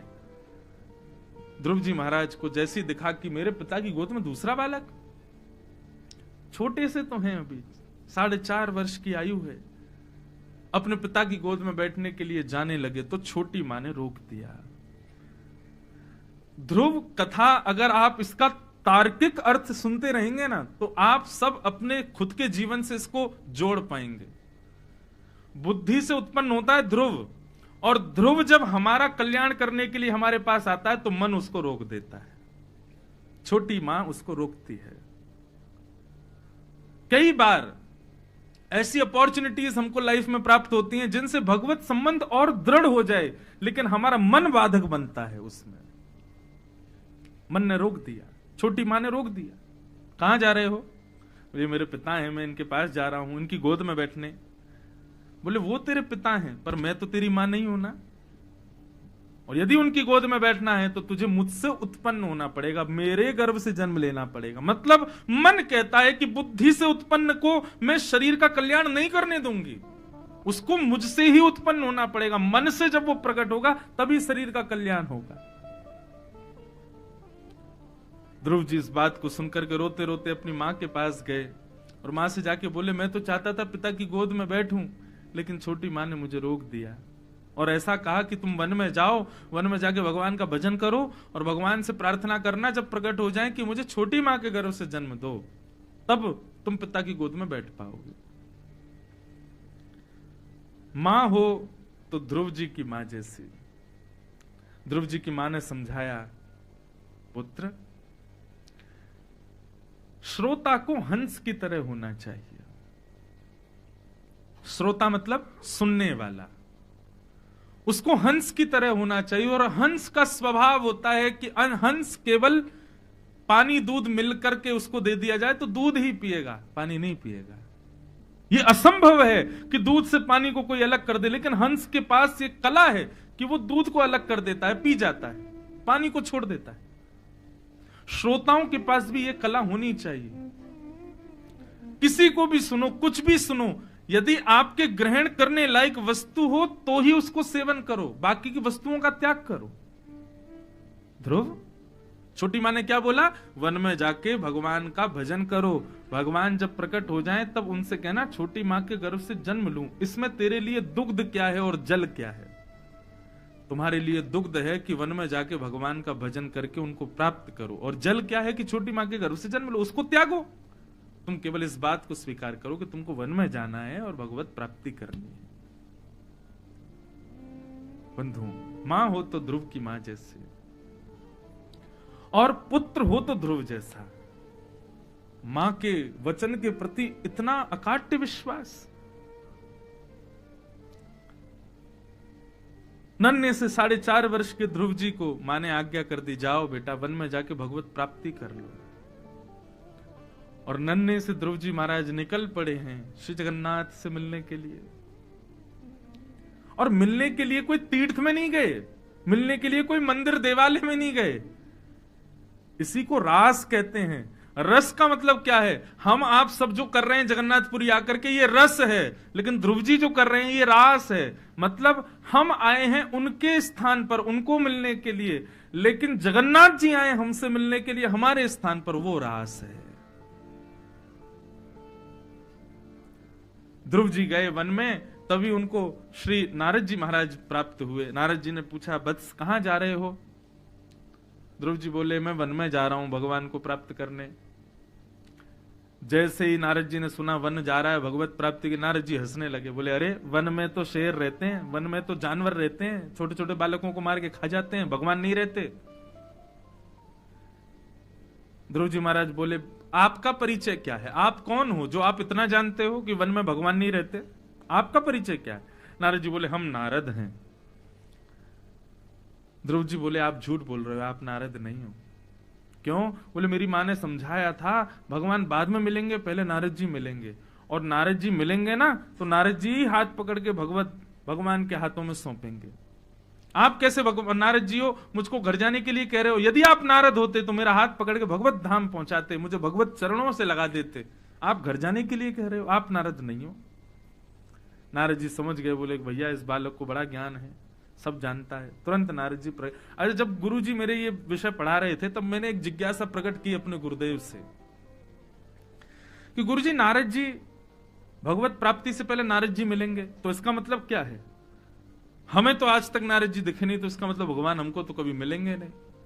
तो हमारे गुरु जी ने बहुत सुंदर अर्थ किया। बोले, नारद का मतलब कोई जो हम लोग सीरियल्स में पिक्चर्स में जो नारद दिखाए जाते हैं वैसे ही नारद होते हैं, ऐसा नहीं। नारद का मतलब जो सदैव भगवत चिंतन करे, भगवत गुणानुवाद गावे, भगवत कथा रस कहे, उसी को नारद। मतलब आज के युग में व्यासपीठ पर बैठे वक्ता ही नारद हैं। जिस दिन वो आपको मिल जाएं, समझो अब भगवान मिल जाएंगे। उनका आश्रय मत छोड़ो, उनका हाथ मत छोड़ो। अपने लिए नहीं कह रहा हूं मैं।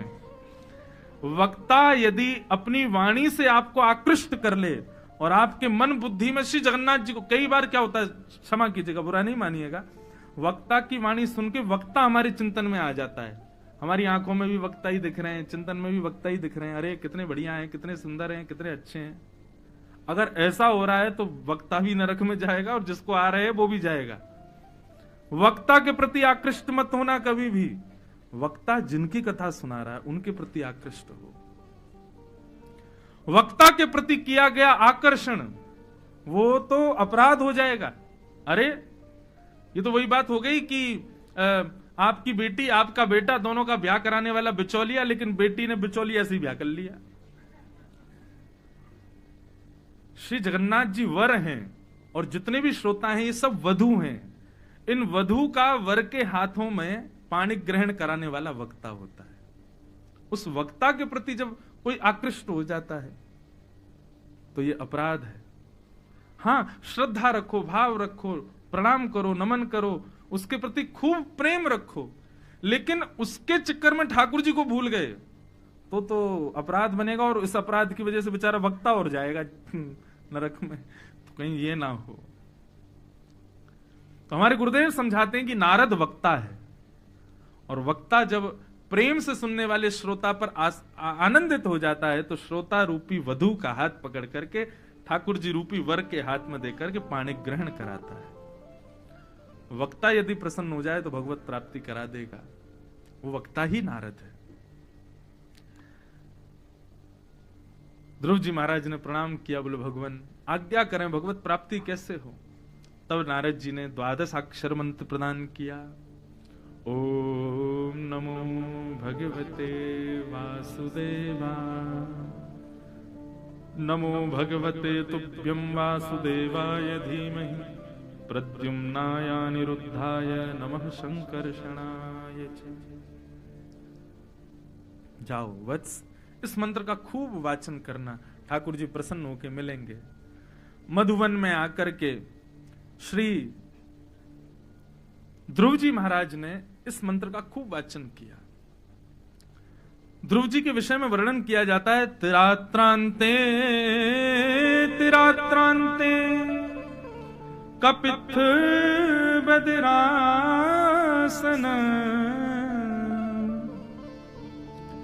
3 रात्रि तक ध्रुव जी कुछ नहीं खाते। अच्छा देखो, ध्रुव जी की स्तुति, ध्रुव जी कथा सबने सुनी है, पर इसमें कुछ भाव ऐसे हैं जो हम करें तो भगवत प्राप्ति हमको भी हो सकती।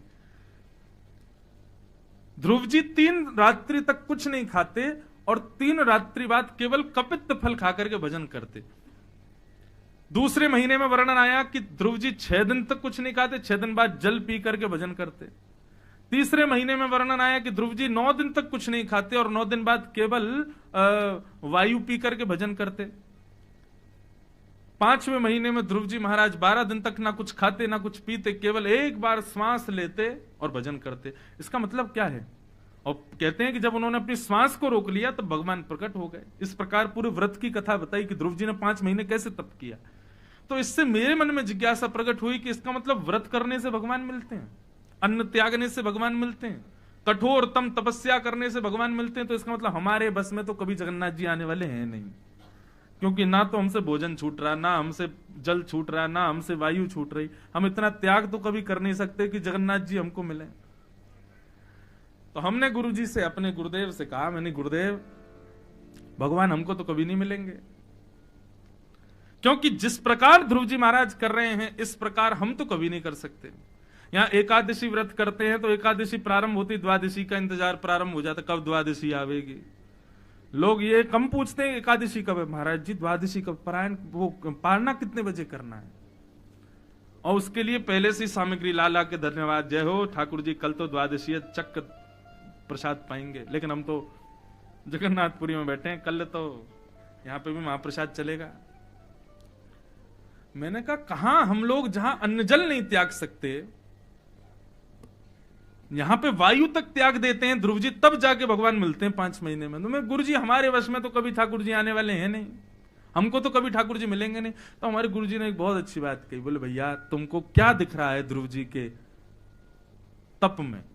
अन्न का त्याग, जल का त्याग, वायु का त्याग, श्वास का त्याग, परंतु त्याग के पीछे आकांक्षा क्या है? भगवत प्राप्ति। हमारे गुरुदेव कहते कि भैया यहां ध्रुव जी महाराज त्याग कर रहे हैं, व्रत कर रहे हैं, तप कर रहे हैं, इसको मत देखो, ये देखो कि वो ठाकुर जी से जिद कर रहे हैं। 1 महीना 3 दिन कुछ नहीं खा करके निकाला, 3 दिन कुछ नहीं खाते फिर खाते, फिर 3 दिन कुछ नहीं खाते फिर खाते। तो 1 महीना तक इस प्रकार करके ध्रुव जी महाराज विचार करते, अच्छा अभी नहीं आए आप, रुको, जिद करके अब दूसरे महीने में और परिश्रम करूंगा। मतलब उनकी जो जिद थी, जिद को और क्या कह सकते हैं हम, उनकी जो उत्कंठा थी, उत्कंठा को और क्या बोलेंगे हम, उनका जो लगन कह लो, उत्कंठा कह लो, जिद कह लो, कुछ कह लो, समझ में आ गई ना बात। हम लोग व्रत किस भाव से करते हैं? कभी जिद के भाव से एकादशी करी आपने? के लाल जी हम एकादशी कर रहे हैं, आज एकादशी पर अन्न नहीं खाएंगे, आपको मिलना पड़ेगा, कभी इस भाव से करी हमने ना? बस एकादशी पर नियम क्या है महाराज जी बता दो, क्या क्या नहीं, कुटुक पकौड़ी तो खप जाएगी ना बढ़िया से, है पूरी सब्जी तो वो अच्छा। एकादशी भी कम नहीं है भैया आजकल की, एकादशी पर फलाहार करना चाहिए। लोगों क्या एकादशी कैसी होती, कई जगह तो इतने 56 प्रकार के आइटम बनाते हैं कि महाराज एकादशी से बढ़िया, अगर एकादशी रोज होने लग जाए तो आदमी का वैसे ही 10 किलो वजन बढ़ जाए।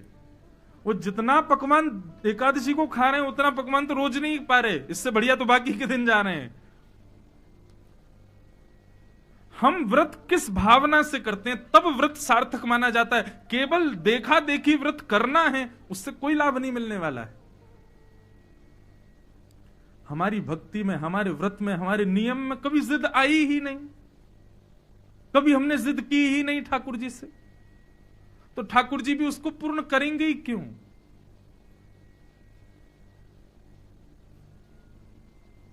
ध्रुव जी की भक्ति में उत्कंठा है, लगन है, जिद है ठाकुर जी को प्राप्त करने। एक बालक का होता है ना, वो किसी खिलौने को देख करके बिखर जाता है माता पिता के आगे, रो करके प्रयास करेगा कि माँ पिता मान जाए, माँ तभी कहती रोता रहे, मैं नहीं दे रही।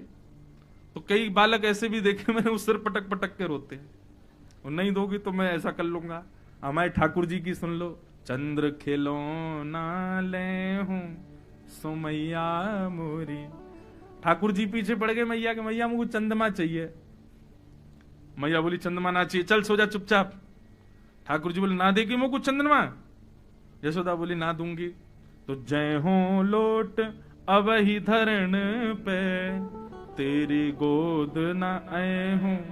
मैया तेने चंद्रमा नहीं दियो, तुम अभी धरती पर लेट जाऊंगो, और लेट लेट करके तेने मेरो जितनो श्रृंगार कियो है, तेने ऐसी बढ़िया पत्रावली बनाई है, तेने पीतांबरी मुंह को उड़ाई है, इन सबन को धरती की धूल में बिगाड़ लूंगा मैं। मैया बोली जा बिगाड़ ले, वैसी कारो है, और जाके यह धरती पर लेटेगो, धूल मिट्टी लगा लेगो, और ना देखेगो कोई तो को। ठाकुर जी बोले अब भी नहीं मान नहीं, तो और जिद कर रहे हैं। दूसरी जिद क्या बोली, अच्छा मैया तो नहीं देगी? बोले नहीं दूंगी। तो बोले सुरभि को पे पान न करी हूं, मैं दूध नहीं पीऊंगा कल ते। मैया बोली मत पीवे।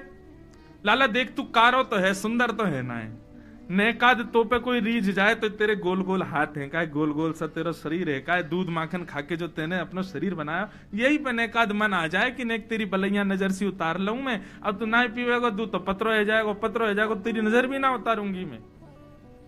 ठाकुर जी बोले तो बेनी सिर ना गुथे हूं। मैया ये मेरी इतनी लंबी लंबी चोटी है, इनको तू रोज काट काट के ऐसी चोटी बना दे, ऊपर और बामा मोर पंख लगा दे, मैं कल ते तोते चोटी नहीं बनवाऊंगा।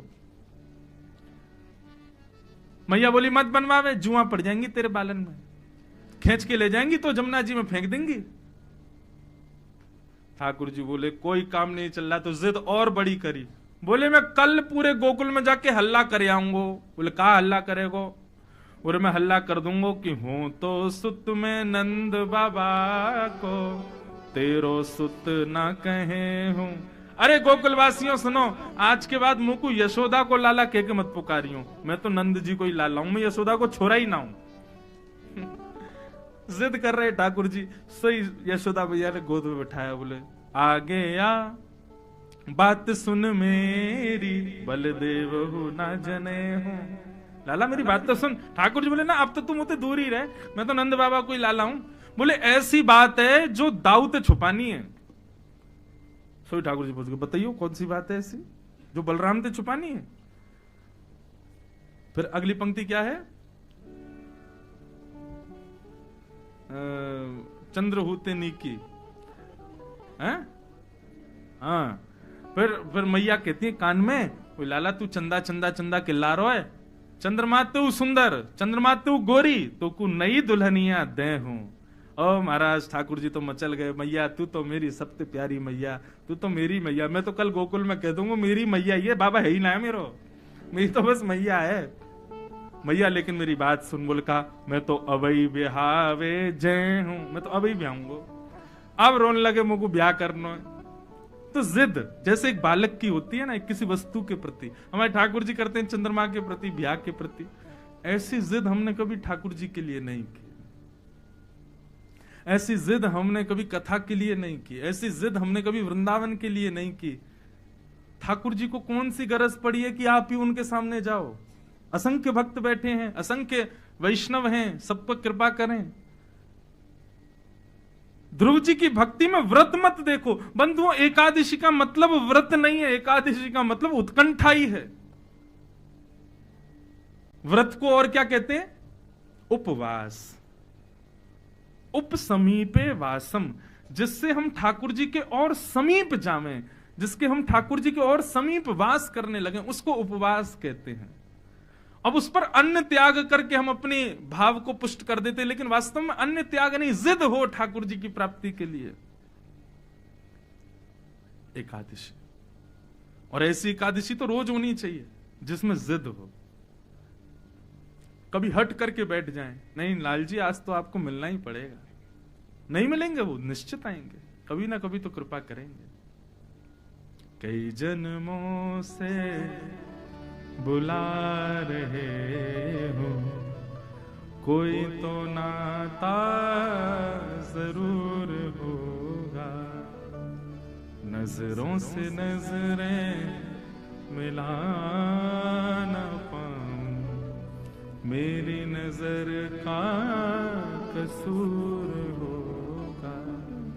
हमारा नाता तो है, इसलिए जगन्नाथ जी बुला लेते हैं, इसलिए द्वारिकाधीश बुला लेते हैं, इसलिए बद्रीनाथ बुला लेते हैं, क्योंकि हमारा संबंध है। बस हम भटक गए, हम खो गए, हम जान नहीं पा रहे कि ये हमारे हैं, इसीलिए हम उसको पुष्ट नहीं कर पा रहे।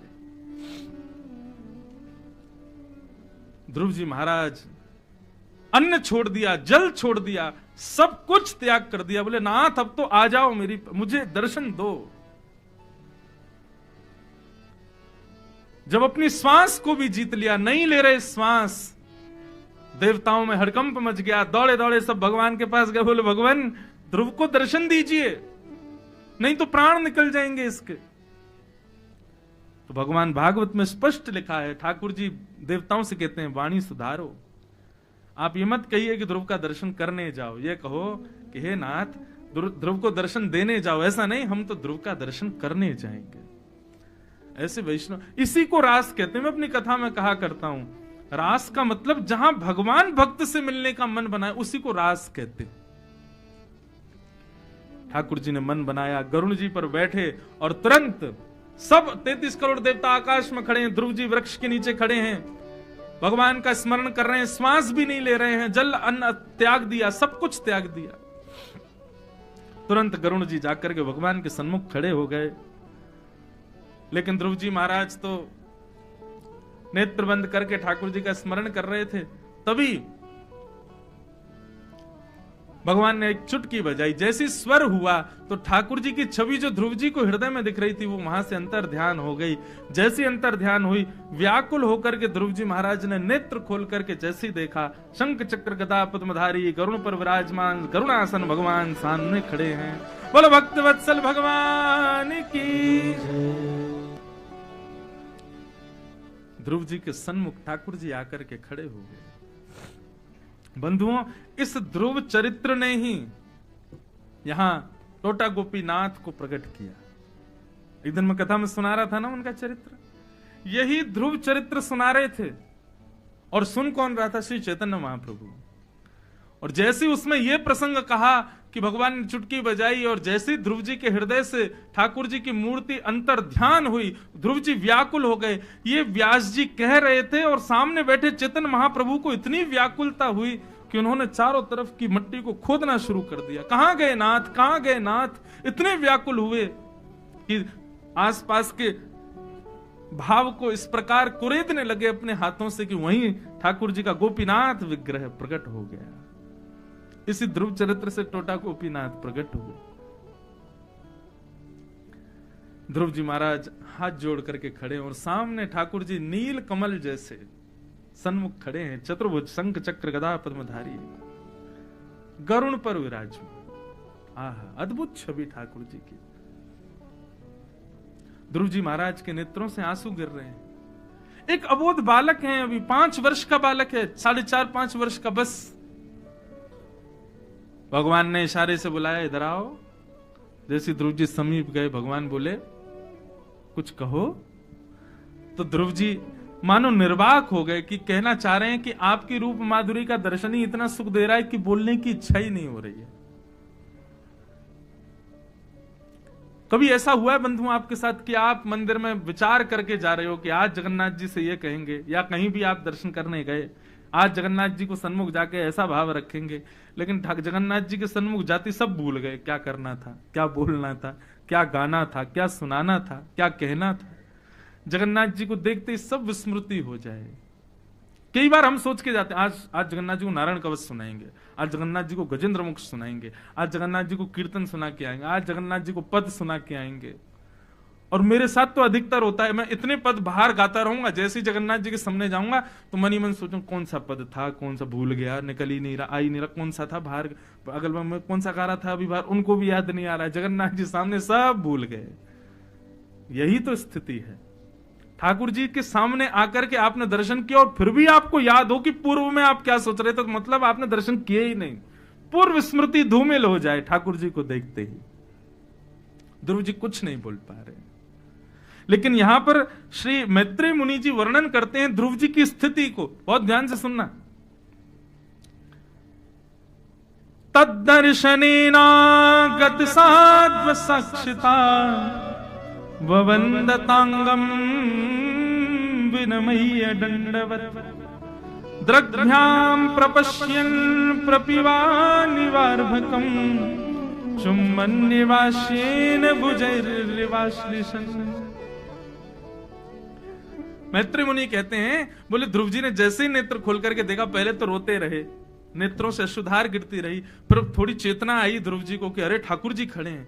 तो सबसे पहले क्या किया, बोले तद्दर्शनेन गत साध्वच्छिता ववन्दतांगम विनमय्य दंडवत। पहले दंडवत किया, और दंडवत कैसा किया, लेटे रहे। कब तक, बोले जब तक ठाकुर जी ने आज्ञा नहीं की कि उठो, तब तक ध्रुव जी लेटे ही रहे। ठाकुर जी बोले अरे भैया ध्रुव हो गया उठो, तब ध्रुव जी उठे, आज्ञा की प्रतीक्षा में थे।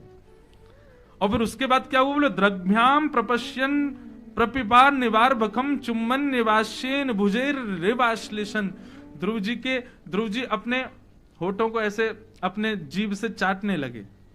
क्यों, बोले ठाकुर जी के गोल गोल गालों को देख करके ध्रुव जी के मन में आ रहा है, इतने प्यारे ठाकुर जी, इतने गोल गोल इनके गाल, मेरा मन हो रहा है ये मुझे गोद में ले लें और मैं इनके कपोलों का चुम्बन ले लूं और अपनी भुजाओं में इनको ऐसे समेट करके अपने हृदय से लगा लूं। मैत्रेय मुनि कहते हैं, विदुर ये 4.5 वर्ष के बालक की स्थिति है भगवान को देख करके, और लोग प्रश्न उठाते हैं गोपियों के ऊपर। ये 4.5 वर्ष का बालक जो जानता नहीं है कि आलिंगन किसको कहते हैं, प्रेम किसको कहते हैं, प्रीति किसको कहते हैं, स्त्री पुरुष का भेद क्या होता है, उस बालक के हृदय में भगवान को देख करके स्थिति आ सकती है कि मैं ठाकुर जी को गले लगा लूं। और यहां तो मैंने स्पष्ट कहा, परंतु एक प्रकार से उनका मन आया कि इनके गोल गोल कपोल जो गुलाब जामुन जैसे, इनको काट लूं मैं, इतने प्यारे लग रहे हैं ठाकुर जी। लेकिन ध्रुव जी महाराज दूरी खड़े खड़े केवल निहार रहे। ठाकुर जी बोले छोटा बालक है, हमारे गालों को गुलाब जामुन समझ रहा है, थोड़ा इसको ज्ञान दिया जाए। तब ठाकुर जी ने पस्पर्श बालम कृपया कपोलो, अपने शंख का स्पर्श जैसे ही ध्रुव जी के गाल से कराया, ध्रुव जी को संपूर्ण वेदों का ज्ञान हो गया। और फिर ध्रुव जी महाराज ने वेदज्ञ स्तुति गाई भगवान की। क्यों किया ठाकुर जी? ठाकुर जी तो प्रेम के अधिकारी हैं, फिर ऐसा क्यों किया? बोले अनधिकारी है ना एक, दो प्रेमियों के बीच में कौन? बोले गरुण। कहीं ये हमारे ऊपर चढ़ गए और हमारे साथ में कुछ किलोल करने लगे तो कहीं गरुण जी ये तो ज्ञानी बने घूमते हैं, अभी प्रेम इनको है नहीं इतना, कहीं इनके हृदय में कोई भाव दूषित ना आ जाए, इसलिए ठाकुर जी ने छुपा दिया। ज्ञान देकर के ध्रुव जी महाराज को ज्ञान दिया तो ध्रुव जी ने स्तुति गाई। योन्त प्रविश्य मम वाचमिमां प्रसुप्तां संजीवयत्यखिल शक्तिधर स्वधाम्ना अन्यांश हस्तचरण श्रवण त्वगादीन् प्राणान् नमो भगवते पुरुषाय तुभ्यम्। भगवान की स्तुति गाते हुए ध्रुव जी कहते हैं, नाथ, व्यक्ति को अपने प्रत्येक अंग से आपको प्रणाम करना चाहिए। एक भी अंग आपकी सेवा से वंचित नहीं रखना चाहिए मानव को। हाथों से आपकी सेवा करे, आंखों से आपका दर्शन करे, कानों से कथा सुने, नासिका से आपकी चरणों की सुगंधी लेवे, जिह्वा से आपका ही प्रसाद पावे, हाथों से आपकी सेवा करे, पैरों से प्रदक्षिणा करे, हर अंग से आपको प्रणाम धन्यवाद कहे, क्योंकि प्रत्येक अंग को बल आपने दिया। ये हाथ जब जन्म लिया था तब काम नहीं कर सकते थे, लेकिन धीरे धीरे संभलना सीखा इन्होंने। किसने बल दिया? ठाकुर जी ने। पैर चलना सीख गए, किसने बल दिया? ठाकुर जी ने। तो कम से कम अपनी प्रत्येक इंद्रिय से ठाकुर जी को धन्यवाद तो कहें हम कि हे नाथ, इन चरणों को देने के लिए धन्यवाद, मैं आपकी परिक्रमा कर रहा हूं। इन कानों को देने के लिए धन्यवाद, मैं आपकी कथा सुन रहा हूं। आंखों को देने के लिए धन्यवाद, मैं आपका दर्शन कर रहा हूं। प्रत्येक इंद्रिय से आपको धन्यवाद कहना चाहिए, क्योंकि यदि एक भी इंद्रिय भगवत विमुख हो गई, भगवत सेवा में नहीं गई, तो वही इंद्रिय पाप की तरफ अग्रसर होगी, निश्चित है। प्रत्येक इंद्रिय भगवत सेवा में जाए। श्री ध्रुव जी महाराज इस बात को कहते हैं। अंत में ध्रुव जी महाराज भगवान से कहते हैं, प्रभु एक वरदान मांगू, आप देंगे? भगवान बोले, निश्चित देंगे, मांगो, क्या चाहिए? कि भक्ति मोह प्रवहताम त्वयि में प्रसंगो भूयादनंतमहताम ममलाशयानाम यैनांजसौल्वणमुरु व्यसनम भवाब्धिम निश्चय भवद्गुण कथा मृतपान मत्त।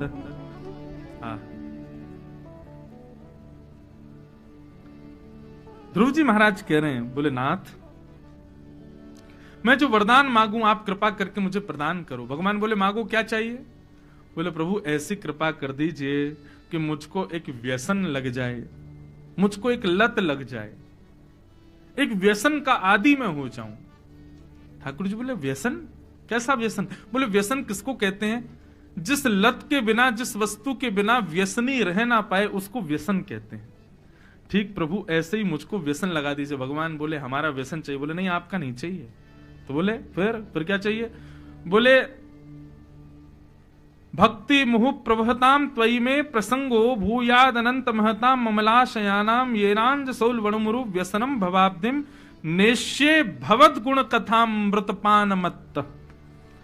आपकी कथा सुनने का व्यसन मुझको लगा दो नाथ, ऐसी कृपा मुझ पर कर दो।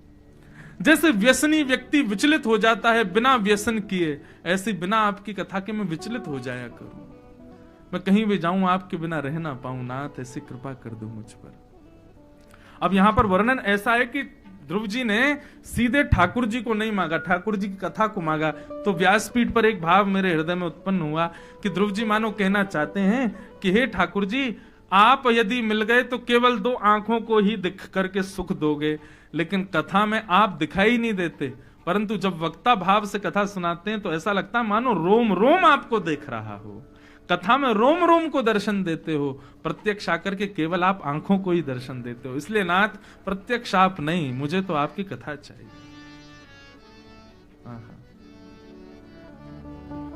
मुझको राधा रमण कर दो ऐसा मगन, मुझको राधा रमण कर दो ऐसा। सब लोग गाओ।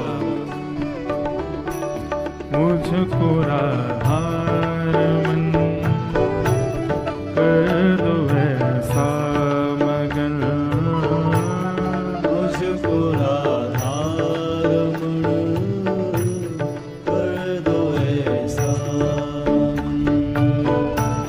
रटूं मैं तेरा नाम यूं आठों याम, रटूं मैं तेरा नाम यूं आठों याम, रटूं मैं तेरा नाम यूं आठों याम, रटूं मैं तेरा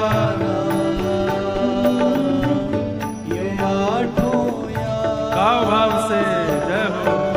मुझको राधा रमण कर दो ऐसा मगन, मुझको राधा कर दो ऐसा मगन। मुझको राधा रमण कर दो ऐसा मगन,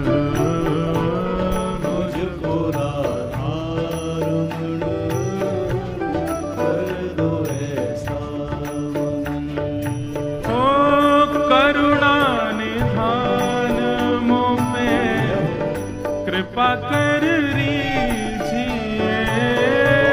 करुणा निधान मुझे कृपा कर लीजिए। करुणा कृपा कर रीझिए, करुणा निधान मोह पे कृपा कर लीजिए। ओ ब्रज में बसा के मोहे सेवा सुख दीजिए, ब्रज में बसा के मोहे सेवा सुख दीजिए। ब्रज में बसा के मोहे सेवा सुख दीजिए, ब्रज में बसा के मोहे सेवा सुख दीजिए। प्रेम से भर दो मन गाऊं तेरे भजन, प्रेम से भर दो मन गाऊं तेरे भजन, रटूं मैं तेरा नाम यूं आठों याम, में तेरा नाम ये आठों याम। मुझको राधा रमण करो ऐसा मगन, मुझको राधा रमण कर दो ऐसा मगन। श्री जगन्नाथ महाप्रभु की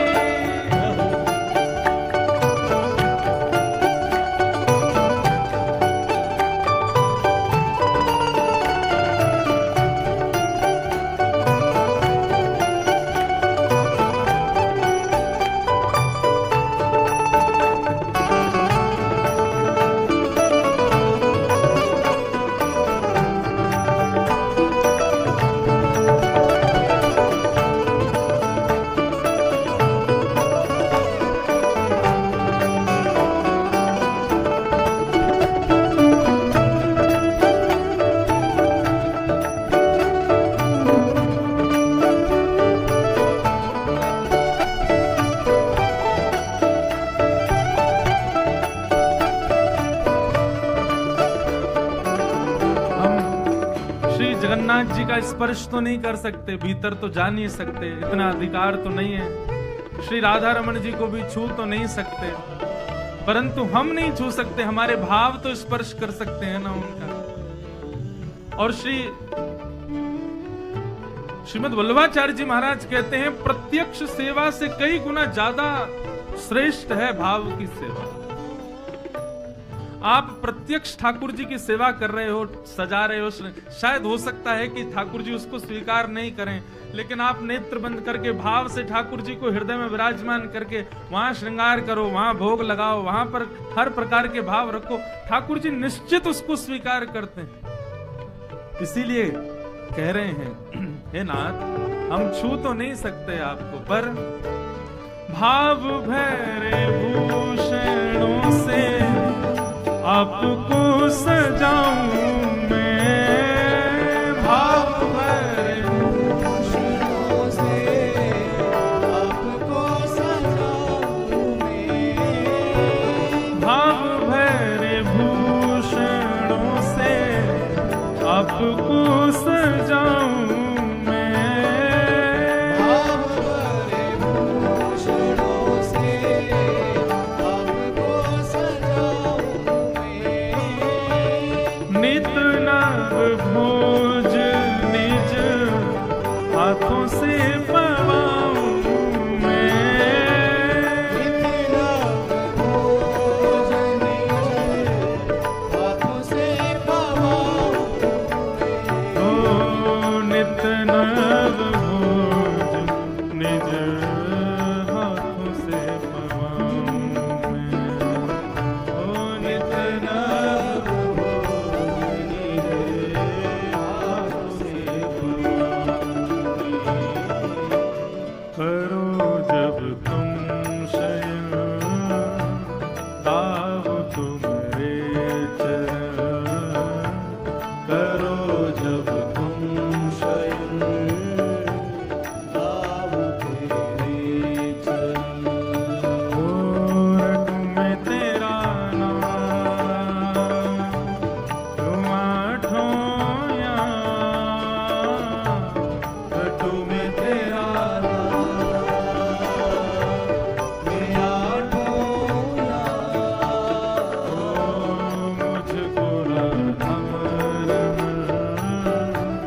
अपनी शरण, कर दो मन में रमण, रख लो अपनी शरण, कर लो मन में। और तुम्हें तेरा मैं आठों या रटो में तेरा नाम, मैं आठों या मुझको राधार मन, कर दो ऐसा मंगल, मुझको राधार कर दो ऐसा। जय जय जय राधा रमण प्यारो राधा रमण, जय जय राधा रमण प्यारो राधा रमण, जगन्नाथ रमण प्यारो नाथ रमण, जगन्नाथ रमण प्यारो नाथ रमण,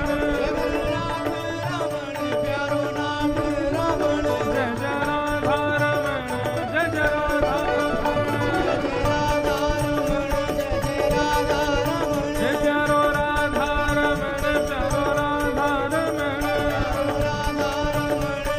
राधा रमण, जय जय जय राधा रमण प्यारो राधा रमण, हाँ जय जय राधा रमण प्यारो राधा रमण, जय जय राधा रमण प्यारो राधा रमण, जगन्नाथ महाप्रभु।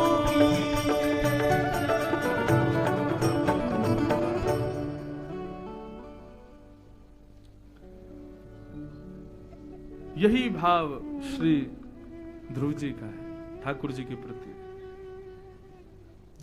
ठाकुर जी से ठाकुर जी को नहीं मांग रहे हैं। बोले नाथ आपसे आपको मांगूंगा तो वंचित रहूंगा। क्यों? दो ही आंखों को दिखोगे आप अपनी कथा दे दो।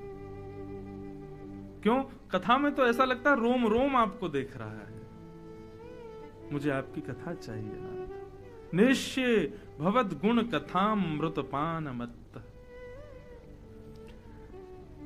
ध्रुव जी के भाव सुनकर के ठाकुर जी प्रसन्न हो गए और प्रसन्न होकर के भगवान ने ध्रुव जी को अपने हृदय से लगाया और 36,000 वर्ष का राज्य देकर के फिर भगवान गए। ठाकुर जी ध्रुव जी बोले भगवान ये क्या कर रहे हो आप? मुझे अब वापस दुनिया में भेज रहे हो। 36,000 वर्ष का भी वो भी राज्य दे रहे हो। ठाकुर जी बोले देखो अपने भक्त के हृदय की सफाई करना मुझे बहुत प्रिय लगता है। वो स्वच्छ रहे हृदय से तब मुझे प्रिय लगता है। बोले मेरे अंदर क्या पवित्रता लगी? बोले अपवित्रता तो नहीं, लेकिन तुमको राजमद था। अपने पिता की राज्य गद्दी पर बैठना चाहते थे। भले ही मेरे दर्शन के बाद अब वो मुक्त हो गया है, परंतु मैं चाहता हूं जीवन में कभी प्रकट ही ना हो, इसलिए तुमको इतना उपभोग करवाऊंगा कि तुम जीवन में कभी मुझसे अब राज्य गद्दी नहीं मांगोगे। ठाकुर जी अति सर्वत्र वर्जयित। अति किसी भी चीज की हो जाए तो समझो कि अब उससे पूर्ण रूपेण आप छूट सकते हो।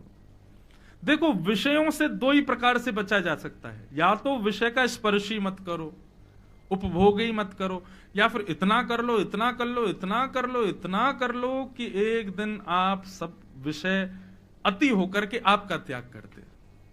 लेकिन ये दूसरा वाला मत अपनाना, क्योंकि ये तो भगवत कृपा से ही हो सकता है कि अति भोग के बाद आप उसको छोड़ो। कई लोग हैं वो अति भोग के बाद भी निवृत्त नहीं हो पाते। उनकी अंतिम इच्छा इतनी भयावह होती है, इतनी खतरनाक होती हैं, अंतिम इच्छा से ही पता चल जाता है कि कितने उपभोगी हैं। एक हमारे ब्रज के हैं, मैं नाम तो नहीं लूंगा, एक ब्रज के हैं, उन्होंने कहा हमारी अंतिम जब वो हो जाए, शरीर छूट जाए, उसके बाद में भंडारा जो हो उसमें पूरी सब्जी मत बनवाना। बोले तो? बोले पिज्जा, बर्गर, मैगी, पास्ता, जो जो उनको प्रिय था। 12-13 में जितने भी लोग आए उनको आकंठ जो है विषय भोग की वस्तुएं खवाना, क्योंकि वो मुझको बहुत प्रिय थी। कई लोग तो मैंने ऐसे रसिक देखे हैं भोजन आदि के, हे भगवान, हे जगन्नाथ, कृपा करना अगली बार किसी हलवाई के घर में जन्म लूं, जन्म लेते ही बढ़िया पकवान घेवर खाऊं। ऐसे ऐसे कई लोगों के भाव होते हैं, कितने विषय आसक्त। तो कई लोग हैं वो तो अत्यंत उपभोग करने के बाद भी नहीं बच पाते, वो तो भगवत कृपा ध्रुव जी पर हो जाएगी, ऐसे लोग बच जाते हैं। नहीं तो विषय का जितना हो सके दर्शन मत करो, उसका उपभोग मत करो। विषय का उपभोग घी के समान है, घी जितना अग्नि में डालोगे प्रचंड होती चली जाएगी अग्नि। ठीक वैसे हमारी विषय की अग्नि में जितना आप वस्तु का उपभोग करोगे उतनी प्रचंड होती चली जाएगी। भगवान बोले ध्रुव अब तो तुम जाओ और 36,000 वर्ष राज करो। इतना राज्य करवाया भगवान ने ध्रुव जी से कि ध्रुव जी ऊब गए, बोले कि अब जीवन में कभी राज्य गद्दी नहीं चाहिए मुझे। भगवान बोले हाँ अब मैं मिलूंगा। 36,000 वर्ष बाद ध्रुव जी मृत्यु के सिर पर पैर रखते हुए सशरीर भगवत धाम को प्रस्थान कर गए। बोलो ध्रुव जी महाराज की। इसलिए भैया ये जगन्नाथ जी से विषय भोग और सांसारिक वस्तु मांगने वाले सावधान हो जाओ। किसी दिन जगन्नाथ जी का अगर दिमाग खराब हो गया और उन्होंने आपको सांसारिक वस्तु दी तो इतनी देंगे इतनी देंगे इतनी देंगे कि आप थक जाओगे, आप पागल हो जाओगे। नाथ इसको दूर करो अब मुझसे, और फिर चाह करके भी नहीं कर पाओ। देखिए ध्रुव जी को दर्शन हो गया भगवान का, भगवान के गोद में बैठ लिए, लेकिन उसके बाद भी 36,000 वर्ष के लिए राजा बने। खूब रोए कि मत दीजिए मुझे राज्य, लेकिन भगवान बोले अब नहीं। तुमने मांगा कैसे, तुम्हारे हृदय में इच्छा आई कैसे? बोले भगवान गलती हो गई, छोटा बालक हूं, अबोध हूं, कुछ भी हो, अब तो तुमको भोगना ही पड़ेगा। 36,000 वर्ष तक राज्य किया।